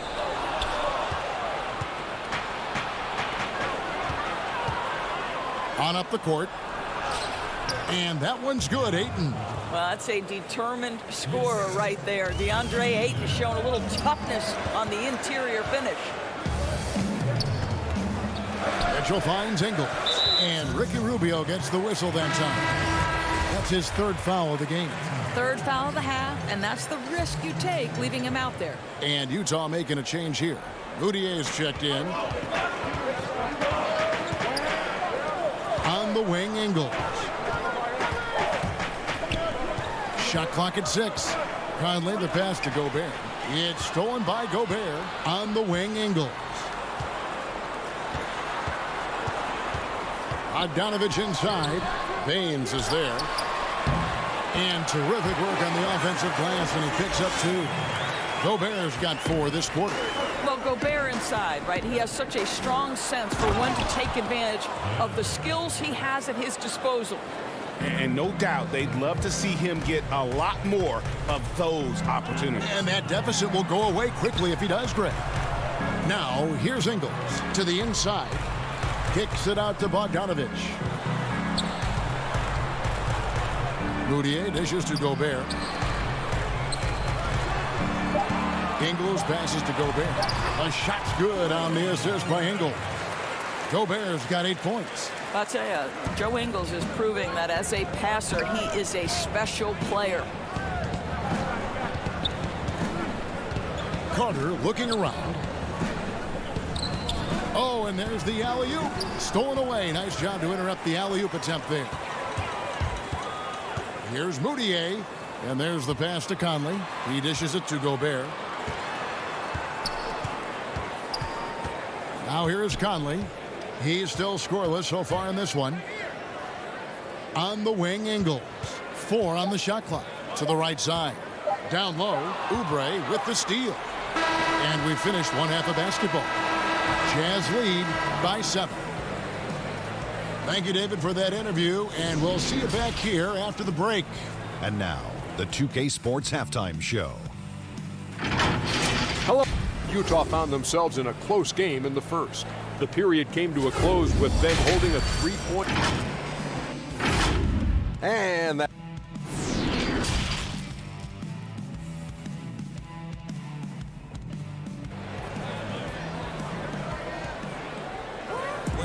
We played through the first half. Plenty of basketball, though, left in this one. DeAndre Ayton has been sensational.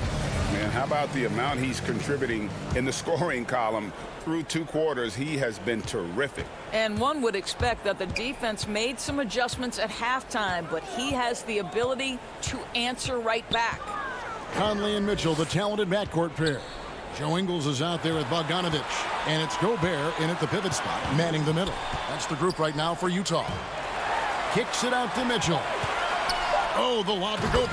Up high to stuff the alley-oop. So many people know your story. Born and raised in Las Vegas. It must have been an amazing feeling then to lead UNLV to its only championship. I mean, Kevin, you know, playing in front of so many people you know has its pros and cons. Right. But to be a part of that 1990 championship team and the only one we've been able to hoist and to have my jersey hanging in that rafter, it's humbling, and yes, it brings back a lot of fond memories. Like historically good, right? When you think of that team, what that meant, it has a historic place.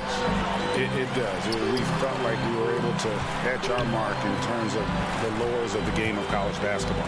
It's deflected, and it's stolen by Ricky Rubio. Looking to get back on track here. And with that, the Jazz lead is cut to just 5 on the basket from Booker. This guy difficult to match up with in transition because Booker can hit from anywhere on the floor. Terrific play call to give him a clean look at the rim. That's how you want to start the second half. Well, there is nothing better than catching a rhythm as early as possible. And boy, that's a terrific start right there. This guy can do so much for you on the offensive end, and that is why his number gets called time and time again. And Phoenix pushing it up now. That's in, coming off an assist from Rubio. Rubio's got 3 assists in the game. And basketball in the blood for Devin Booker. I mean, his father, Melvin, started at the University of Missouri and played pro ball. Started in high school. Devin trained with his father, trying to follow his path. A tough first half, but it's been a different story here since the break. There is a level of physicality, and the frame of Donovan Mitchell allows him to finish through contact. Suns trail by 3. Booker left side.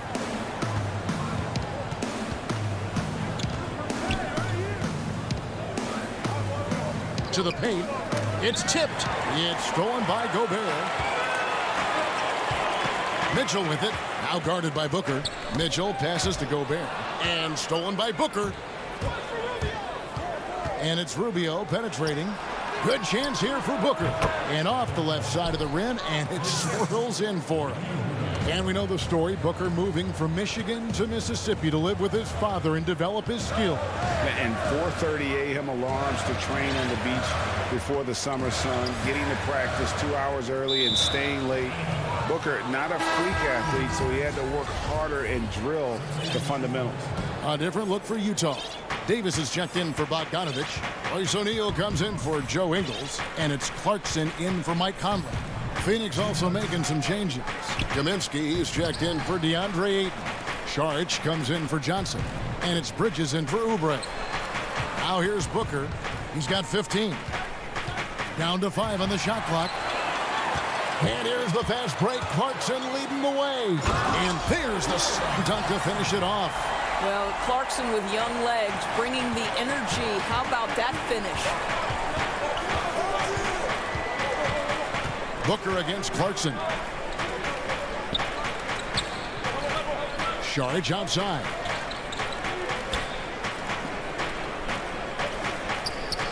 Out left to the wing. For the tie. Gobert pulls it in. Gobert's got 6 rebounds in the game. And the rebound battle split evenly thus far. 1:03 left to play in the third. Rubio misses.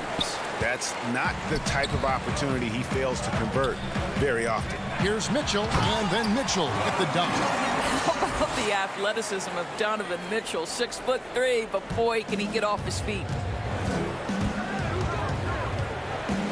On the wing, Booker fires for 3. Utah with the rebound. Well, he hasn't proven to be much of a floor spacer for them. He had the 1-3, but that was back in the first half. And up the court come the Suns on the break. It's good, and the Jazz lead is cut down now to just 3 on the bucket from Rubio. How about the effort by Rubio on that play, fighting his way through contact? It's stolen by Saric. It's a 4-second differential between the shot clock and game clock. Count it. And that's now 17 points for Devin Booker. For Utah, they've gotten 5 of 8 shots to fall for them in the third quarter. A nice 62% from the field. Mitchell kicks to Clarkson. Back to Mitchell. To the middle. It's stolen by Kaminsky. A drive by Booker. That doesn't go in. Had a chance, though, to take the lead. And we just finished the third quarter, and we've got a tight ball game here. And now we have a moment to reveal our State Farm assist of the game. Just true artistry right there. I mean, great decision on where to go with the ball, and how about the perfect delivery. We call that putting it right in the pocket, and he knew what to do with it once it was there. And with these teams locked in a very close contest, this fourth quarter promises to be a good one. On the court now for the Suns, getting going here in the fourth. We've got Aaron Baines, Kaminsky out there with Bridges. Then there's Carter, and it's Jerome in at the 1. Now, here's Ingles. Chalk up 2 there. Ingles has got the first points up on the board here in the fourth for the Jazz. Kaminsky with the ball. To tie it up. Moutier with the rebound. Here's Oni, defended by Carter. Ingles passes to Moutier. And here's Gobert. Passes it to Ingles.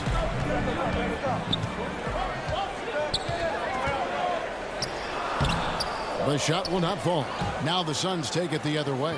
It's stolen by Ingles. And foul call. Looks like they had a clear path to the basket. He'll be shooting 2 free throws. And they'll retain possession. A free throw good for Moutier.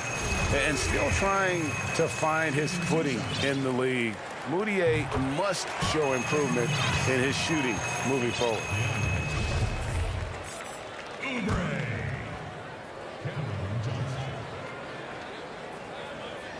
60 seconds off the clock here in the fourth.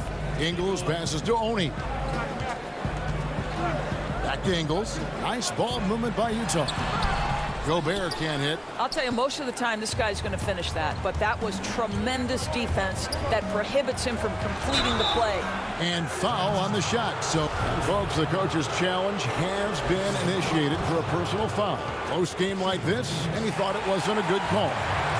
And I think when it comes to some of the more difficult calls to make, personal fouls can be tough. The action is so fast that it's really tough to catch everything in real time.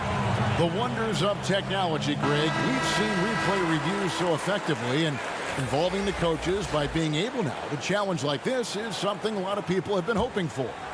And so the word is in. They've decided that the call stands as it was made on the floor. And, you know, even if a coach still feels this wasn't the right call, you got to acknowledge the effort being put in to reviewing it. The double checking, and the game continues on. Okay, well, let's check in with David Aldridge, who's reporting from the sideline. Hey, Kevin. Well, during the last break, I heard Quinn Snyder talking with his team. His key message was, don't get comfortable. Those guys are going to come at us with everything they've got. Let's bring the intensity and stay focused on every possession. Kevin, back to you. Thanks, David. And we could have been looking at a 2-possession game, but that was a huge mistake on the turnover. Now, nerves becoming a factor. And slam dunk by Gobert. Oh, and he went for the two-hander on the slam, using some muscle. Some urgency from him there. Sure.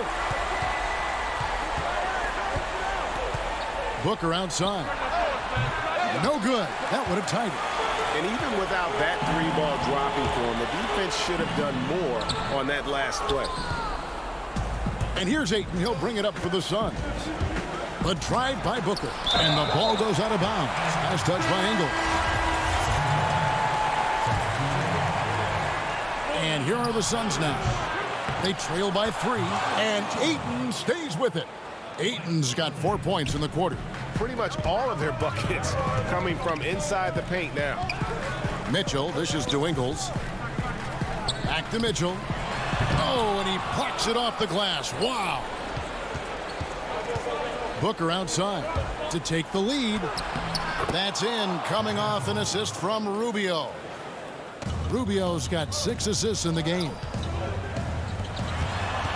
Mitchell kicks to Bogdanovich. Inside, here's Gobert, and that basket is going to... And the coach's challenge has been issued. Close game like this, each bucket so critical. And with this type of goaltending review process, one thing to keep in mind is that the rule states, quote, in order to overturn the event as called on the floor, there must be clear and conclusive visual evidence that the call was incorrect. And so, Greg, if via replay there is any level of ambiguity, it makes sense that the original ruling would stay.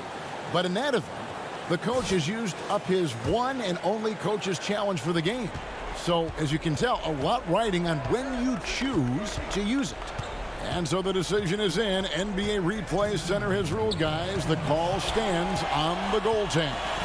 And maybe the only downside is that you use up your one coach's challenge for the game. So if anything happens beyond this point, you might wish you had that back. Smart not to take any chances and give it another look on the replay. That's such a valuable safety net for the officials to have. Now, here's Mitchell. Devin Booker missing his last shot. O'Neal passes to Gobert. Back to O'Neal. Just 4 to shoot. Conley dishes to Mitchell. It's stolen by Johnson. Fast break, here come the Suns. Here's Booker, and it's sent back by O'Neal. And there's the call on DeAndre Ayton. That's his first foul.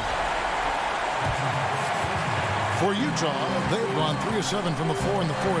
That's a 42% mark in the court. Conley, the pass to Mitchell. Out to the right wing. Outside Conley. Down low. And stolen by Ayton. Well, getting in the lane and making your presence known is crucial part of the defense for these guys. A nice shot by Booker. Oh, you just love seeing a player with absolutely no fear. To me, more often than not, when you attack, good things happen. Ayton kicks to Johnson. Launches a three. A rebound by the Jazz. And here's the fast break. Rejected by Booker. That's going to be out of bounds. The Jazz will retain possession.